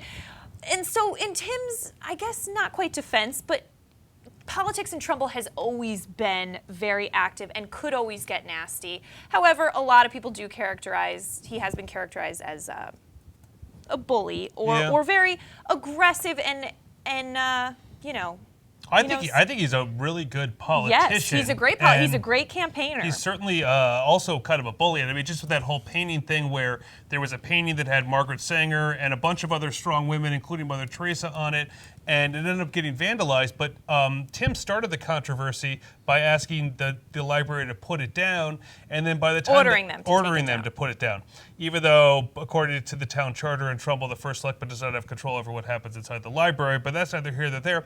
But he is such a good politician that by the time the Hartford television media got wind of this in New Haven and came down here, he had spun it so that he was the hero, and he had saved the painting basically, which did get defaced after he drew all this attention to it. But that wasn't the full story. I mean, the Hartford Courant had written an editorial asking him to put it back up. Right, but by the time Channel 8 came down here and one of the other television channels, which is what most of the people in the state watch, Unfortunately, I wish more people maybe read the us. Current and watched us too, and watched your coverage. And you wrote some strong editorials about it too when you were editor. But Tim just does such a great job. And I remember watching it. I think it was on Channel 8, and the reporter said, but Tim Herbst, luckily he showed up and he said this needs insurance, and I certainly have respect for how you could spin something like that, and he's done a very good job at that. I just wonder if the people in Trumbull who really know what's going on, generally speaking,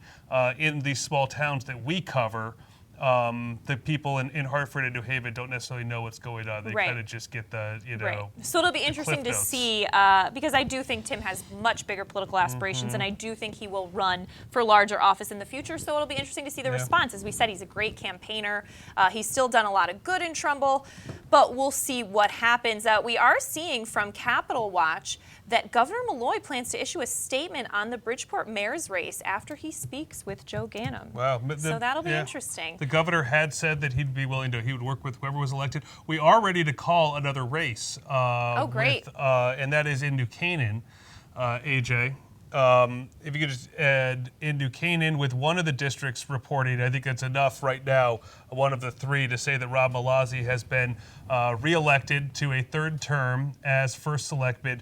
Mike Nowacki, the petitioning candidate, we got about 33% of the votes in New Canaan, and if I could find the right tab here, Malazzi's leading. He had 1,500 to 149. Still though, we're looking at some of the town council races that are up. Roger Williams trailing considerably in the first district in New Canaan. Right now, Christina Agre-Ross is leading, followed by Ken Campbell and Steve Carl is leading the race. Steve Carl, the vice chairman of the town council there in New Canaan. Longtime family that's been involved in that town for generations, and rather popular. But he is leading the way in that race. Town council race still too close to call. But Roger Williams, who had to petition his way onto the ballot, was rather popular with the fiscal conservatives in New Canaan. Does not appear he has a uphill battle for the rest of the night. Two more districts still to report, but Malazzi reelected in New Canaan. It's safe to say that. All right, Josh. Well, we have some more news coming in, some more reporters cycling in. We're going to take another quick break and be back with a lot more on your HAN Network election night coverage after this. It's time to come back to hometown banking, where people are taken into account, not just balances, where community comes first, a place where there's more than one kind of interest, where automation will never replace consideration, where they not only know your name, they know your dog's name too. It's time to expect more. It's time to bank well. Bank smart. Bank local. Bank well. You are watching the HAN Network, and you're not alone. 102,000 viewers have enjoyed the HAN Network in just the last 6 weeks. Advertise on the network that reaches Fairfield County, Connecticut's most engaged audience. Contact Jessica Murrin, Advertising Director, at 203-273-7312 or email jessica@han.network.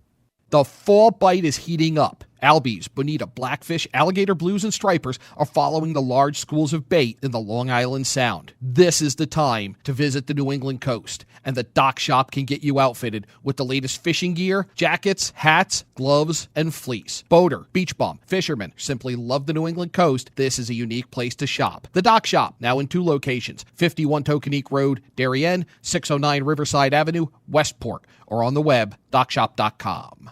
Remind you of the last time you went into a car dealership? Experience stress-free waters at Pamby Chrysler Jeep Dodge and Ram and find out how easy buying a car really is.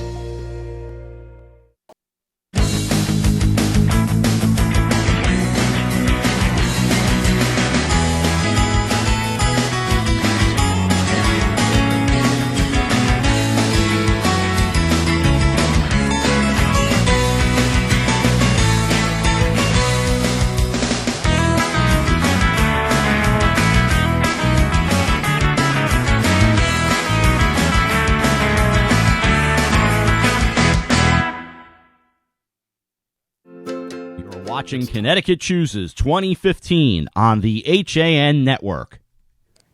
And we're back with your election night coverage on the HAN Network. Kate Czaplinski with Josh Fisher. Just a flood of information coming in, Josh. But we're so excited to be joined now by Shelton Herald editor Aaron Berkowitz. This is his first municipal election. And as you let us know, Mark Loretti is the clear winner, right? Yes, 13th term in a row. Seemed pretty excited about it, but not everybody seemed as surprised as I did. You know, it was my first time here, right. But definitely exciting. I think I was more excited than he was. Well, so Aaron, I mean, what kind of fascinated you about this election? I mean, it was your first time covering a mayoral election like this. What really stood out to you? So one thing that stood out to me was the amount of letters and support we got for all the different candidates. That really caught me off guard. I didn't really know which person to side with. Again, I remain neutral, as you can tell by my tie. Josh, we talked about it earlier. It's not a power tie. It's not a power tie. I didn't get the memo, but with the amount of letters we got for every candidate, it was really hard to tell who was going to pull away with it. But at the end, Mayor Loretti pulled away by a landslide. So. Right. What did he say? What did he kind of say in his speech? Back to business. Tomorrow's a work day was the last thing he That's so said. him. Tomorrow's a work day. Everybody, let's get to it. Same memo, same game plan. It's Shelton for you, you know? That's awesome. What was the reaction of the Democrats? I mean, they all seem pretty confident. They all ran a good campaign. I talked to Michelle before I actually headed to the Republican campaign, and she was with her family.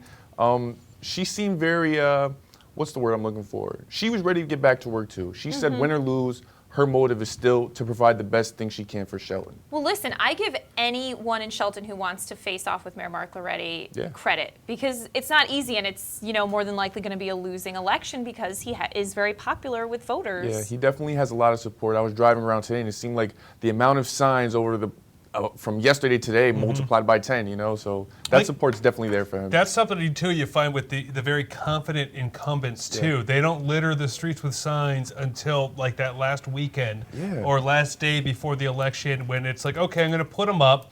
It's usually good for them to support the sign makers, too. Just that's good business. Yeah. But they don't want it to be stuck in everybody's face. They know they're going to win anyway, but it's like, does it hurt? You don't want to say, I wish I would have put those signs up. Yeah, no, definitely. It seemed kind of strategic now that you mention it.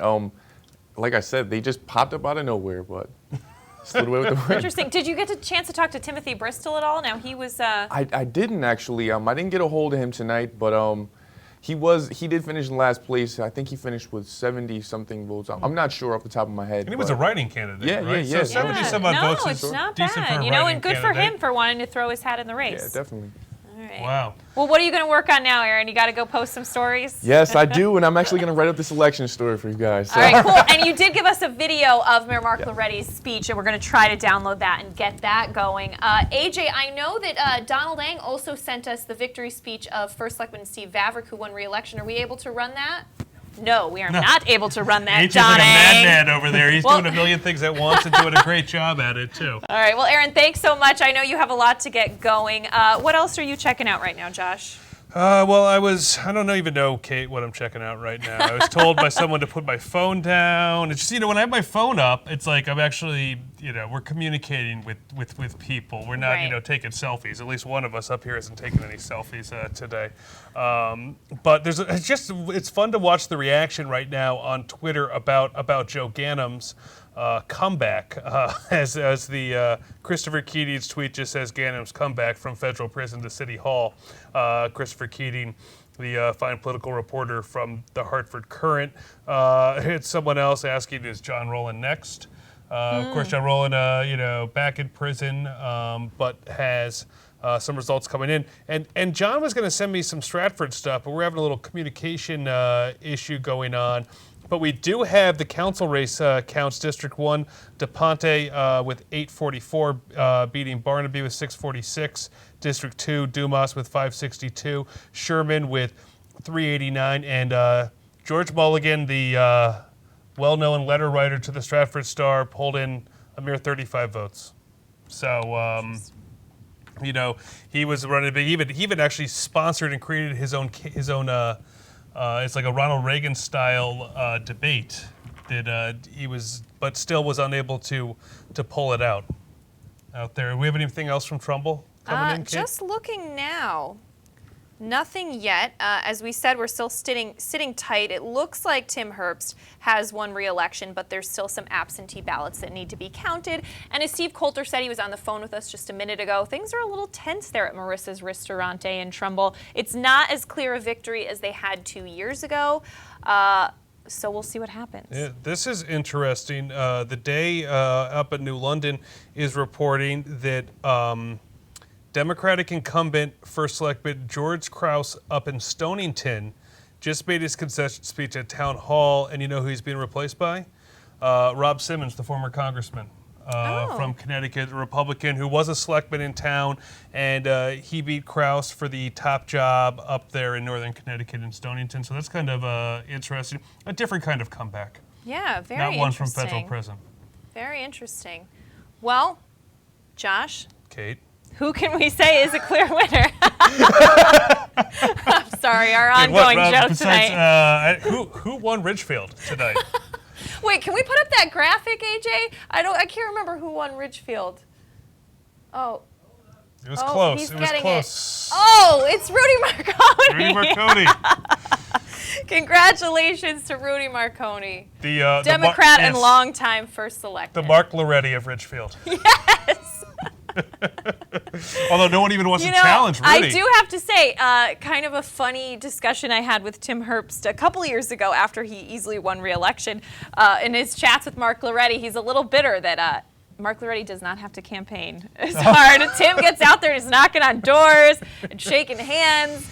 Mark Loretti doesn't need to do that. No, he doesn't. People know what he's about at this point. I think if Mark Loretti had to do that, he'd be in trouble. That's true. So... It's interesting. Yeah, but so it's what Fairfield has gone, right, John? Fairfield is Mike Tetreault. That's all but official. Right. He was facing Chris Timniak. And as John had mentioned to us earlier, Chris's parents had previously served in municipal government. So they were both strong candidates there. Mike Tetreault won re-election. But Josh, while we wait for a couple more items to roll in, we're going to step out for another break, and we'll be back with a lot more after this on the HAN Network. When you experience a sports injury, you want to get better and fast. Coastal Ortho Express gives you direct access to orthopedic care quickly. Their physicians are fellowship trained in sports medicine at world-class universities and are also team doctors for area football teams. For specialized personal care of sports injuries, go to Coastal Ortho Express. Open Monday through Saturday in the iPark building, 761 Main Avenue in Norwalk, or coastalorthoexpress.com. Coastal Orthopedics, keeping you on the move. In Pound Ridge since 1993, the Wine Connection is one of America's best wine shops. Visit our beautiful store for the greatest in wine and knowledgeable service.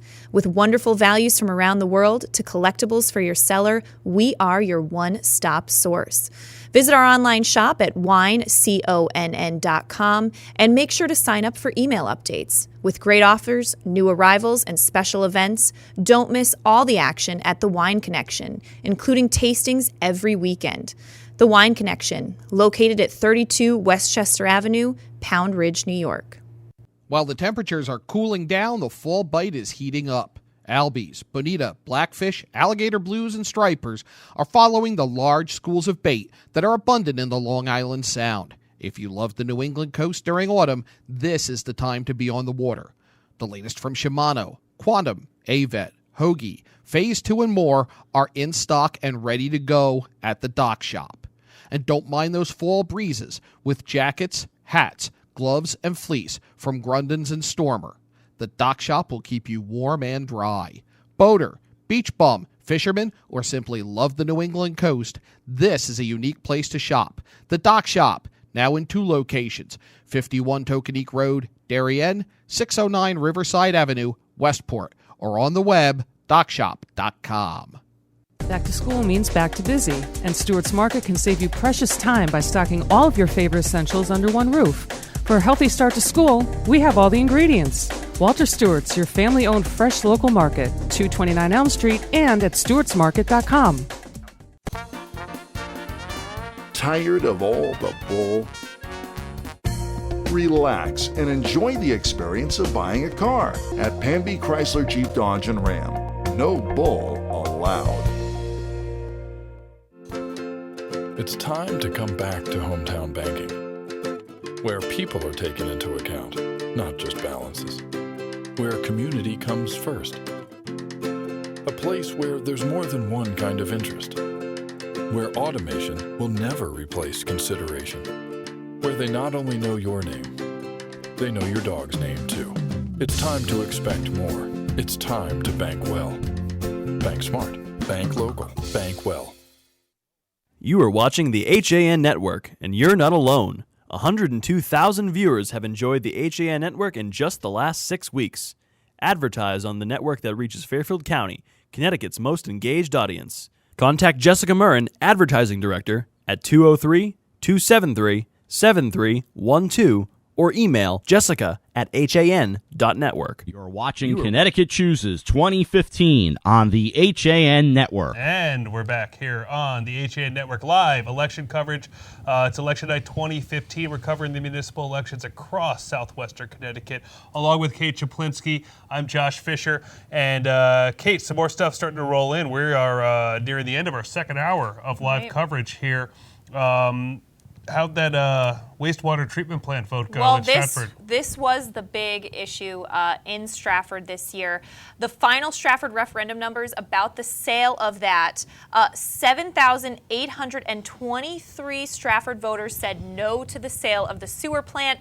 Just 2,473 said yes. So that's big. That was a sale that was supported by the mayor and most of the Republicans running. The petition to revoke the sale, which the town first rejected, needed 3,285 signatures. They got more than 6,000. So the support was big for that. Petitioners went to court to force the issue to the polls, and they got what they were looking for. Yeah. That's certainly the case. That was something you saw in our office here on Bridgeport Avenue in Shelton. Is less than a mile from the Stratford border.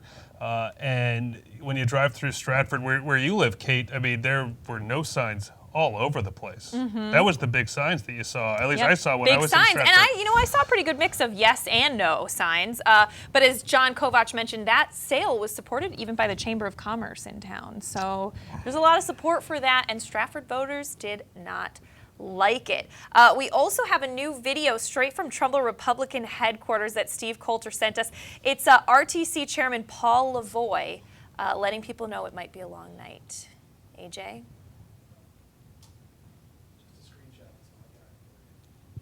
He says, hold tight. It might be a long night. So we'll see what happens there. They have a very nice organization there, though, the Trumbull RTC. It always looks pretty nice. I've only seen pictures. Yeah, and it's nice and organized. They get the results up there quickly, but not as big a win as I'm sure Republicans in Trumbull were hoping for. So very interesting there. And I know one race that we haven't seen any updates on that we're looking closely for, Darien. Yeah, Darien. Jamie Stevenson seeking a third term as first selectman. She's being challenged by Robert Warner, who is an independent running against her, and Chris No, ultra-conservative, who I believe this is the third time or fourth time actually, he's run for first selectman. He was a registered Democrat for years. The Democrats back in, I believe, 2011, if I remember correctly, declined to nominate him, or actually in 2009, declined to nominate him. And now he's a member of the ultra-conservative party. So he's run every 2 years for first selectman. Stevenson is expected to be reelected, but we're still looking. There must be something wrong in Darien because the Darien Times does not have results, and no one else appears to have results up on there. Interesting. Part of the fun of election night. Well, this just in from John Kovach. Former police chief Harry Rilling declares victory in his race for re-election as mayor of Norwalk. So Harry Rilling declaring victory. And according to Steve, Tim Herbst of Trumbull is about to make a victory speech. So we'll see what he says in there. I'm sure Steve will get us more on that. If we don't get that speech tonight, I'm sure we'll have a lot more on it tomorrow on Coffee Break at Of 11, course, where 11. we're going to recap all these election results after we get a little bit of sleep, maybe. Maybe. We'll Who knows? see. I mean, like we said, it's kind of the fun. You know, and as we mentioned earlier, in Monroe, the clear winner there was Steve Vavrick, the Republican who won re-election. But there's kind of an interesting news story, if I just want to interject with it a little bit. Oh, yeah. In Monroe today, when a 4-foot statue of the Sacred Heart of Jesus disappeared from in front of her religious gift shop last week, Midge Salgalimben assumed that it had been taken as a Halloween prank. The return, though, is just short of miraculous. The statue had been in front of Angels and Company on Route 25 in Monroe since a local resident donated it to the store last year. The owner said the previous owner had been downsizing her living arrangements and didn't have room for the statue.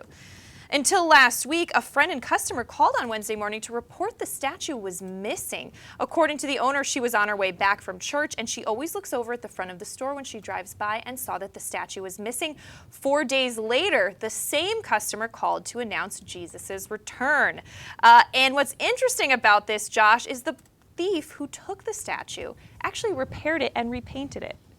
So it was a good Samaritan. So it was a good Samaritan. Like a story who was that Jesus might tell. borrowing Jesus. But maybe they should have left a note. Or maybe they just felt so guilty about it they decided decided to fix it up and make it better. But kind of a fun story there at the Monroe Courier. Had a nice ending. Yeah, I think right now, Kate, what we should do is just go for anyone who's just joining us now and recap the races, too. And AJ, I forgot to mention Bridgeport in the list that I gave you, but we'll start with Greenwich, where Peter Tessie has been reelected as first selectman of Greenwich, the town in the bottom left-hand corner of Connecticut, the tip of the hat. Right. So, and then moving on to New Canaan, Rob Malazzi. So there's still counting votes in New Canaan, as is often the case, and used to frustrate me when I was editor of the New Canaan Advertiser, and John Kovach, who was editor of the New Canaan Advertiser a lot longer than I was, knows the deal there. They do a good job there, but I don't know why it takes them so long to count the votes. But Rob Malazzi has been, we've projected him as the winner over petitioning candidate Michael Nowacki. Moving on to Weston. This is one of the big upsets of the night, where, geez, I just lost my notes here, Kate, but,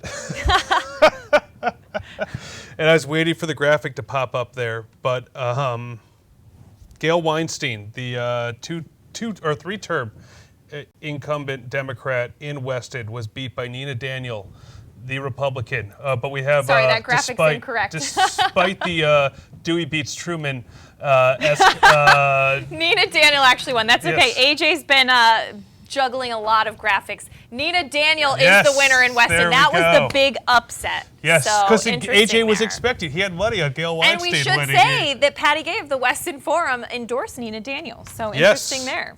She called that one. So moving on to Bridgeport, the Park City, and this is there were three big races we were looking for tonight. This one wasn't so much of a surprise as it was one that we just, is interesting more than anything else. But Joe Ganim, after serving, 7 years in federal prison on corruption charges, came back, beat Bill Finch in the Democratic primary, and was easily reelected with two challengers re-elected once again to as mayor of Bridgeport. After winning the Democratic primary, he beat longtime Mayor Bill Finch, which was a huge and Finch upset. was rather popular for the most part, but there was some handling of some storms that people weren't happy about in Bridgeport that seemed to be remembered, and a lot of people looked at some time as good when Joe Ganim was governor mayor despite the corruption. Yeah.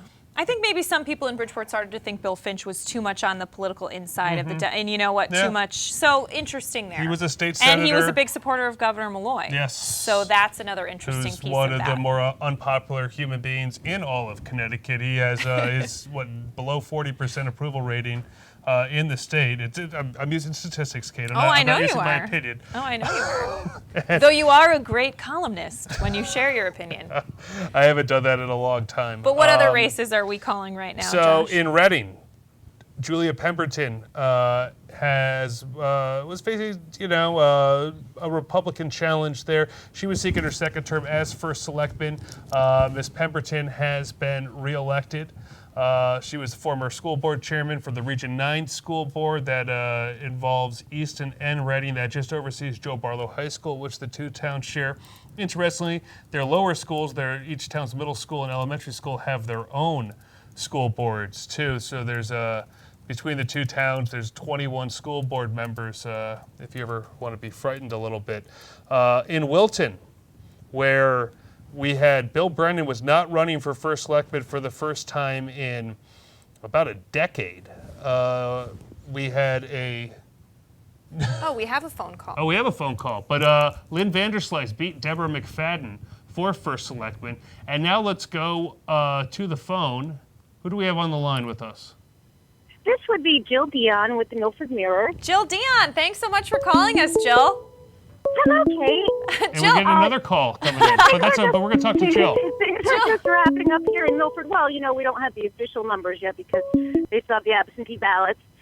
But it looks like Mayor Ben Blake, the incumbent, a Democrat, held on to his seat. So this will be his third term.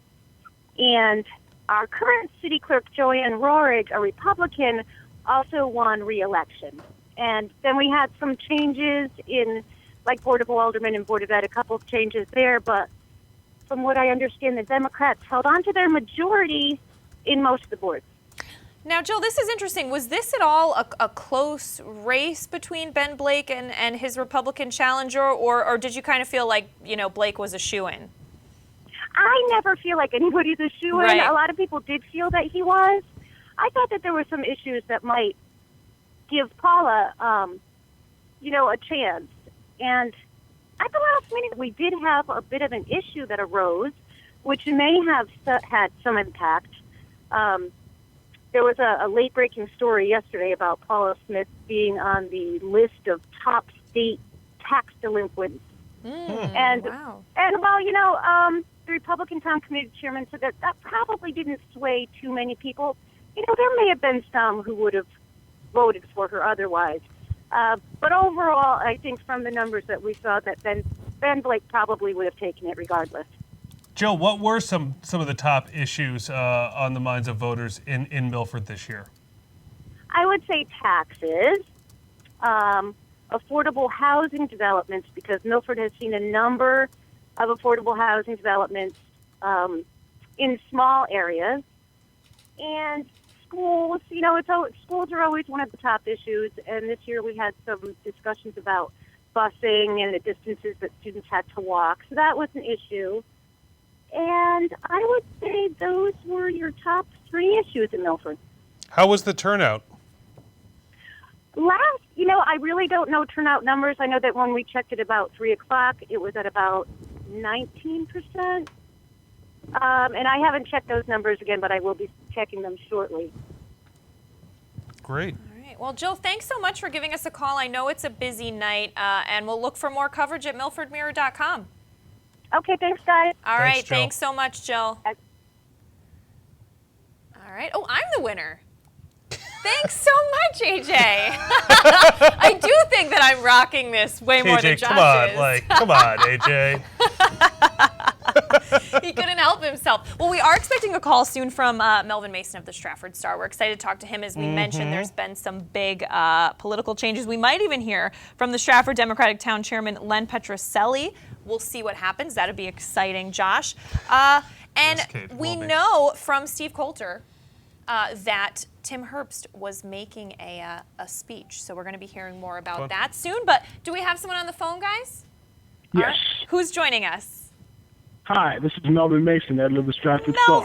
Melvin, how's it going?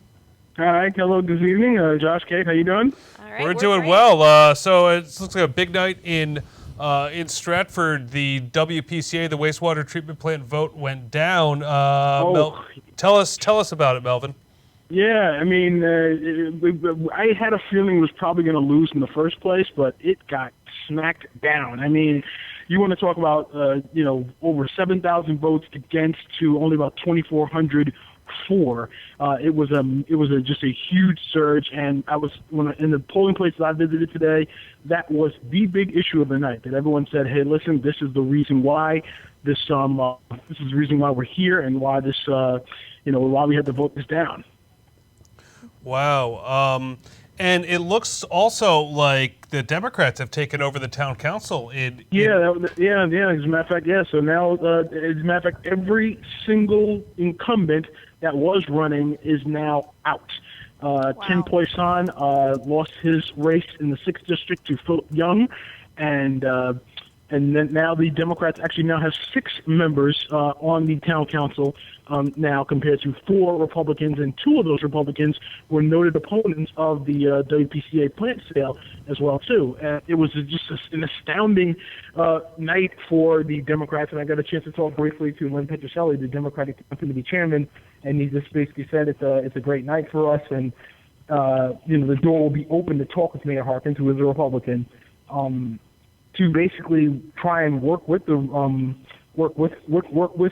new democratically controlled town council, and not necessarily shut him out and basically say we're going to have a sort of relationship, but to just basically let him know that things are going to be different now. Wow. Now, Melvin, I know that Mayor Harkins said there were going to be some big budget issues, potential taxes going up with this sale of the sewer plant failing. So have you heard anything else about that tonight? I've not heard anything about that, but I also got a chance to talk with Lou DeCilio, the Republican Town Committee chairman, and he did say, yes, he said they're going to have to make some major changes coming up, because there's about a $5 million budget gap, because when the previous town council passed the 2015-16 budget, it included the accounted for the sale of the WPCA to the G&H WPCA in New Haven, and now that's not going to happen. So they're going to have to make a lot of cuts. I'm not sure exactly where. I'm not sure exactly how much money they're going to be able to move over from their contingency funds to do this, but it's going to have to happen. Wow. Has there been any reaction from Mayor Harkins about the Democrats taking over the town council? I have yet to hear from Mayor Harkins yet. I only got a chance to talk with Lou DeCilio here at Town Hall. I actually was waiting here at Town Hall for the election results to come in. And actually, literally, the lights just got shut on me here at Town Hall. Go home. Literally, one of the maintenance guys came over, and he literally shut off the lights in the main lobby as I was talking on the phone with you guys just now.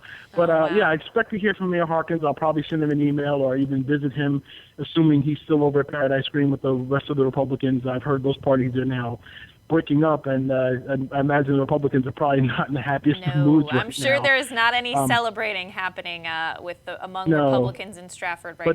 But there's a pretty ebullient mood among Democrats. This is probably everything they could have hoped and dreamed for, at least here in Stratford. But again, like you mentioned before, now the heavy work begins of deciding what moves will have to be made to make up for the budget deficit, and if indeed some services will have to undergo some deep cuts. Wow. Melvin, do you think that the wastewater treatment vote is really helped bring out the Democratic vote for the town council races? It was clearly, yeah. In the 2 districts I had a chance to visit tonight, the election moderators there, they both said, yeah, this was the driver. That WPCA was the big issue tonight. And I think if I don't have direct papers directly in front of me, and I'm not sure I could see them anywhere in the dark, but from what I recall, about 10,000 people voted tonight, and Stratford has about 31,000 registered voters. So 1/3 of the town coming out. It's not exactly the greatest number in the world, but it's pretty high given a non-presidential election year. Right. And yeah, people very much, the WPCA seem to be the driver in this election, and now the council and Mayor Harkins are going to have to sit down and have some long talks. Not to mention, even a couple of Republicans who ran and won. One was Missy Antezo, who won in the 7th district. She was a vocal opponent of the water pollution control plant sale, as was Mark Duma, who won in District 2 over Mr. Neil Sherman, and then, of course, everyone's favorite, Mr. George Mulligan. All right, Melvin. Well, he is everyone's favorite. Well, Melvin, thank you. Yeah, George Mulligan, I believe, got 35 votes, if I recall correctly. All right. Hey. One for each letter he sent you in the past year. Yeah. All right. Well, I imagine he'll probably reference his election defeat and probably talk about now that he hopes change comes through, but and a bunch of other things. But George Mulligan is George Mulligan, and he'll always be George Mulligan. All right, Melvin Mason. Well, that's a great note to end it on. So I know you have a lot of work to do. We'll look for everyone can get a lot more information at StraffordStar.com. Thanks so much, Melvin. Great job tonight. Josh, Kate, great talking to you, and have yourselves a good evening. I'll be heading up to the Shelton Supercenter in a little while. Woohoo! All right. See you soon, Melvin. Thanks, Melvin. All right. Bye, Melvin. Well, we have another race where we can declare a winner. In Darien, First Selectman Jamie Stevenson has won re-election with 2,074 votes. Her running mates, Susan Marks and Kip Coons, got 1,920 votes and 1,716 respectively. Democrats Mark Thorne and Rob Richards also earned seats on the Board of Selectmen with 919 and 702 votes respectively. Selectman candidate Spencer Mickelmurray got 283 votes, leaving him without a board seat. First Selectman challengers Rob Werner and Chris No earned 542 and 77 votes respectively. Seems kind of like low voter turnout there, Josh, or am I wrong on that? I think it is a low voter turnout. I think there wasn't, people expected Jamie Stevenson to get reelected. The question was, Spencer Mickelmurray was a Republican. He was not. He lost the primary race for the seat, but he did petition his way onto the ballot to run there. With the Democrats, without the Democrats having a top of the ticket candidate for First Selectman, in Darien, which is the second most Republican town in all of Connecticut, behind New Canaan, and for years was the most Republican town. About 50% of that town is are registered Republicans. Not much in doubt there. You have to have a really strong top-of-the-ticket campaign, like Yvonne Klein ran and won 3 times way back when. Now it seems she was last elected in 2007, amazingly, and then didn't run for re-election in 2009 when Jamie Stevenson was elected to the Board of Selectmen. So Stevenson is a pretty entrenched incumbent, and for good reason. In a town full of a lot of people who can be a little outlandish, she kind of often stands out as the adult in the room there. So that certainly helps her in a fiscally conservative town such as Darien, and she's done a good job of keeping, I think, taxes reasonable there as much as she could, and made some progress. And the Democrats just don't have someone right now to challenge her.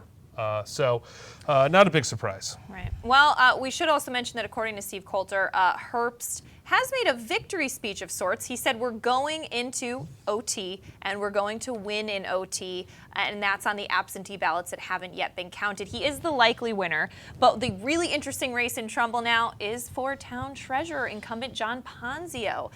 In a very tight race with Anthony Musto, a Democrat. So we'll see what happens there. But we're going to take a break, and I think we're going to be wrapping things up soon on this live election night coverage. So stay tuned. We'll be back after this.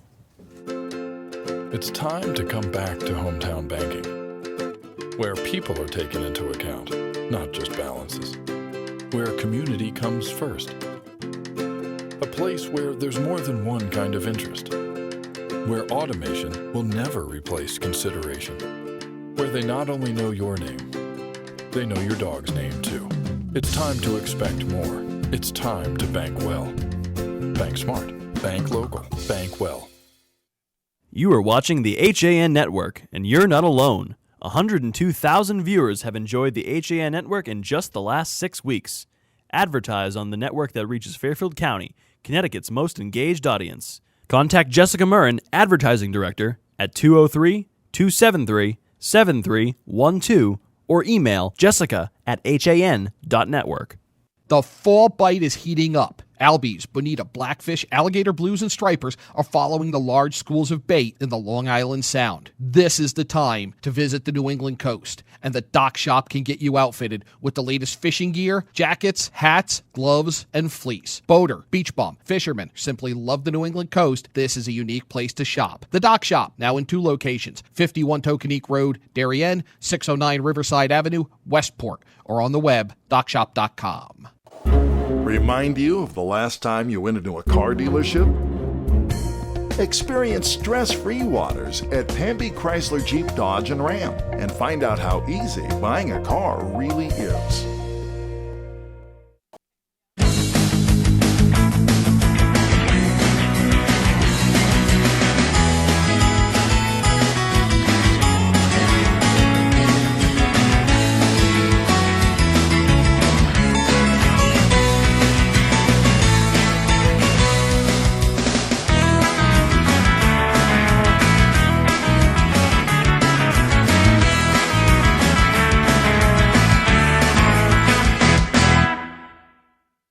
Watching Connecticut Chooses 2015 on the HAN Network. And we're back, live election night on the HAN Network. I'm Kate Czaplinksi with Josh Fisher. We're going to be wrapping things up now, but we want to go through again the winners of the top races in the towns and cities we're covering. Josh, let's start with Greenwich. In Greenwich, it was First Selectman Peter Tessie was reelected easily over Democrat Frank Fracker and Independent James Riley. Despite an amazing mustache. And also despite when we were covering the New Canaan Greenwich football game, yes.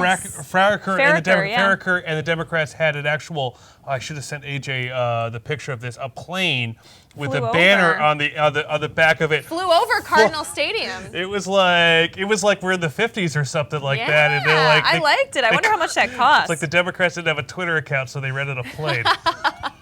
It was kind of cool, though, and it was a big game. But anyway, moving over to Darien, as we just announced before the break was over, incumbent Jamie Stevenson, a Republican, is the winner, so congrats to Jamie there. Rob Werner and Chris Snow didn't pose much of a threat to Jamie. Speaking of posing not much of a threat, over in New Canaan, the rival town to Darien, First Selectman Rob Malazzi easily handled. They're still counting votes in New Canaan, of course, but it's obvious that Rob Malazzi has been reelected First Selectman of the town of New Canaan over petitioning candidate and thorn in his side, Michael Nowacki. You had some great interviews with them. People can check those out at live.han.network. Moving over to Norwalk, we are hearing that the winner there is Harry Reiling, the incumbent. So congratulations to him. And then bordering town there in Wilton, with an open First Selectman seat for the first time in about a decade, Lynn Vanderslice.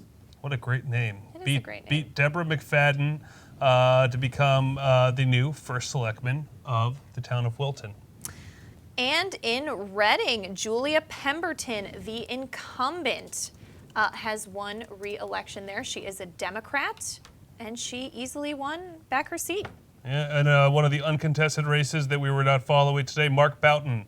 Congratulations. Yes, Mark Mayor Boughton, Mark. where the Democrats did not nominate anyone to challenge him or his Twitter account. Yes, he is a great follow. Has been reelected. He's another one of the top executives in the state that we're keeping an eye on for the next governor's race for the Republican side. Right. That's right. Well, in Weston, very hotly contested race there. The Republican challenging the incumbent, Nina Daniel, won this one. Good job, AJ, getting the winner on the right one there. So very interesting race there. Of course, there'll be much more on that at thewestonforum.com. Easton, not a tough one to call, Josh. No. Adam Dunsby, unopposed, won election in Easton. And so not much of a surprise there, obviously. How'd Fairfield do, Kate? Well, in Fairfield, the incumbent Mike Tetro beat Chris Timniak. So congratulations, First Selectman Tetro. I'm getting all the unopposed races here. No, you have Monroe so next. It's easy. Oh, I'm sorry. Oh, okay. Well, since I already told AJ we're going to do Newtown next, we'll stick with Newtown, where Pat Lodra won re-election as the First Selectman of the lovely town of Newtown. That's right. So now Monroe. In Monroe, Steve Vavrick, the incumbent Republican, is the winner, beating out Daniel Huntsberger. And it appears in Trumbull, it's pretty safe to say that Tim Herbst has been reelected to another term as first selectman in a very close race. There's a 378 vote difference, 721 votes still to count. Statistically speaking, it'd be very hard for Vicky Tesoro to overcome that. So it looks like Tim Herbst is the winner in Trumbull. What happened in the Park City? Well, the big news tonight for many is that Joe Ganim has won election. He is, of course, a former mayor who also convicted felon. He beat out Mary Jane Foster and the Republican Rick Torres. So that's going to be the big news. We're going to be seeing a lot about that in the next few days, Josh. In Milford, Ben Blake has been reelected as the mayor of Milford. Our friends just across the county line over there. In Milford, he beat Paula Smith, the Republican challenger. As you heard, if you were listening earlier, we were speaking with Jill Dion, the Milford Mirror editor, about that race. Ben Blake, a good friend of Mike Suppy's. All right. And in Shelton, Mayor Mark Loretti is the winner, beating out Democrat Michelle Bialik and write-in candidate Timothy Bristol, easily securing himself a 13th term. And then before we announce our big race of the night that we've been mentioning, we've been talking about it all night, I just want to say there was no mayoral race in Stratford, but the big issue there was the WPCA, the sale of the sewer plant. That was voted down. So interesting to note there. But Josh, what's our big race in Richfield, a former town where I used to live. Former town. It's a current town that I used to live in. Rudy Marconi. It was. We projected this right at 8 o'clock that Rudy Marconi has been elected to a 7th term as Ridgefield's first selectman. Mr. Ridgefield himself, and someone Kate got to cover for years in Ridgefield, and and it sounds like we can't get out of here because someone just gave us a phone call. Who's on the line? Len Petroselli. Oh, how are you? Hi, Len. Good. How are you? So, Len, you're the chairman of the Stratford DTC, right? Correct. So, Len, this is a big night for you guys. What can you tell us about it? Well, it was a big win because there was a lot of people. Our candidates worked hard. We had good candidates. We had help from people outside of the Democratic Party. You had the WPCA issue. We brought the voters out. It was just a lot of hard work by a lot of people from all walks of life. Wow. How much, Len, do you think that the WPCA vote really helped turn the town council vote for the Democrats this year? I think it had a lot to do with it. I mean, it drove the vote, and I think a lot of people, obviously by the count, it was 7,000 something to 2,000. Most people did not want to sell it, and I think that turned them against the candidates that wanted them to vote yes. Now, Len, all 10 Democratic candidates were opposed to the sale. Right. Now, Len, are you hopeful that the new Democratic Town Council will be able to work well with Republican Mayor Harkins? They're willing to. He's going to have to change his style because obviously his style of managing the town for the past couple of years was a contributing factor to our victory. So he's got to reassess how he wants to move forward with the town. So hopefully not. Hopefully they can work together because it's not going to really do anybody any good if everybody's at each other's throat. Len, what's the top priority that you want to see the town council get done in the coming year now with the Democrats in control? They're going to have to deal with the budget deficit now because according to informed sources, if the plant didn't sell, they're over $5 million short in this year's budget. So our people are going to have to really look at the budget and find ways to try and cut back because you don't want to raise taxes on people because the plant didn't sell. Yeah. Well, Len, still, though, it sounds like there's a lot of work ahead, but congratulations to you guys on a successful election season. Thank you. All right. Thanks so much. Thanks, Len. All right. Well, all right. Thank you. Well, that's going to do it, really, Josh, for our election. We appreciate everyone sticking with us, especially, us throwing in a little humor every once in a while because, it's election night. You're working late. Yeah. You have to have some fun, right? Yeah. I mean, if anyone's going to have fun, it's Rudy Marconi in Richfield right now. It's He's having the biggest party in the state right now for his reelection. But we will recap all these results for you tomorrow on Coffee Break. That's at 11 a.m. on live.han.network. Every day for anybody. Every weekday at 11, we bring you the area's news. And, of course, tomorrow we'll be recapping election results. But as we said, we just had a lot of fun tonight, Josh. We did. And also don't forget tomorrow, we have a soccer doubleheader. It's the FCAC Boys and Girls Soccer Championship. At 4:30 is St. Joe's against Ridgefield for the Girls Championship. At 7 o'clock is Fairfield Ludlow against Darien for the Boys Championship. You can watch all that at just a different website, championships.han.network. It's a small fee.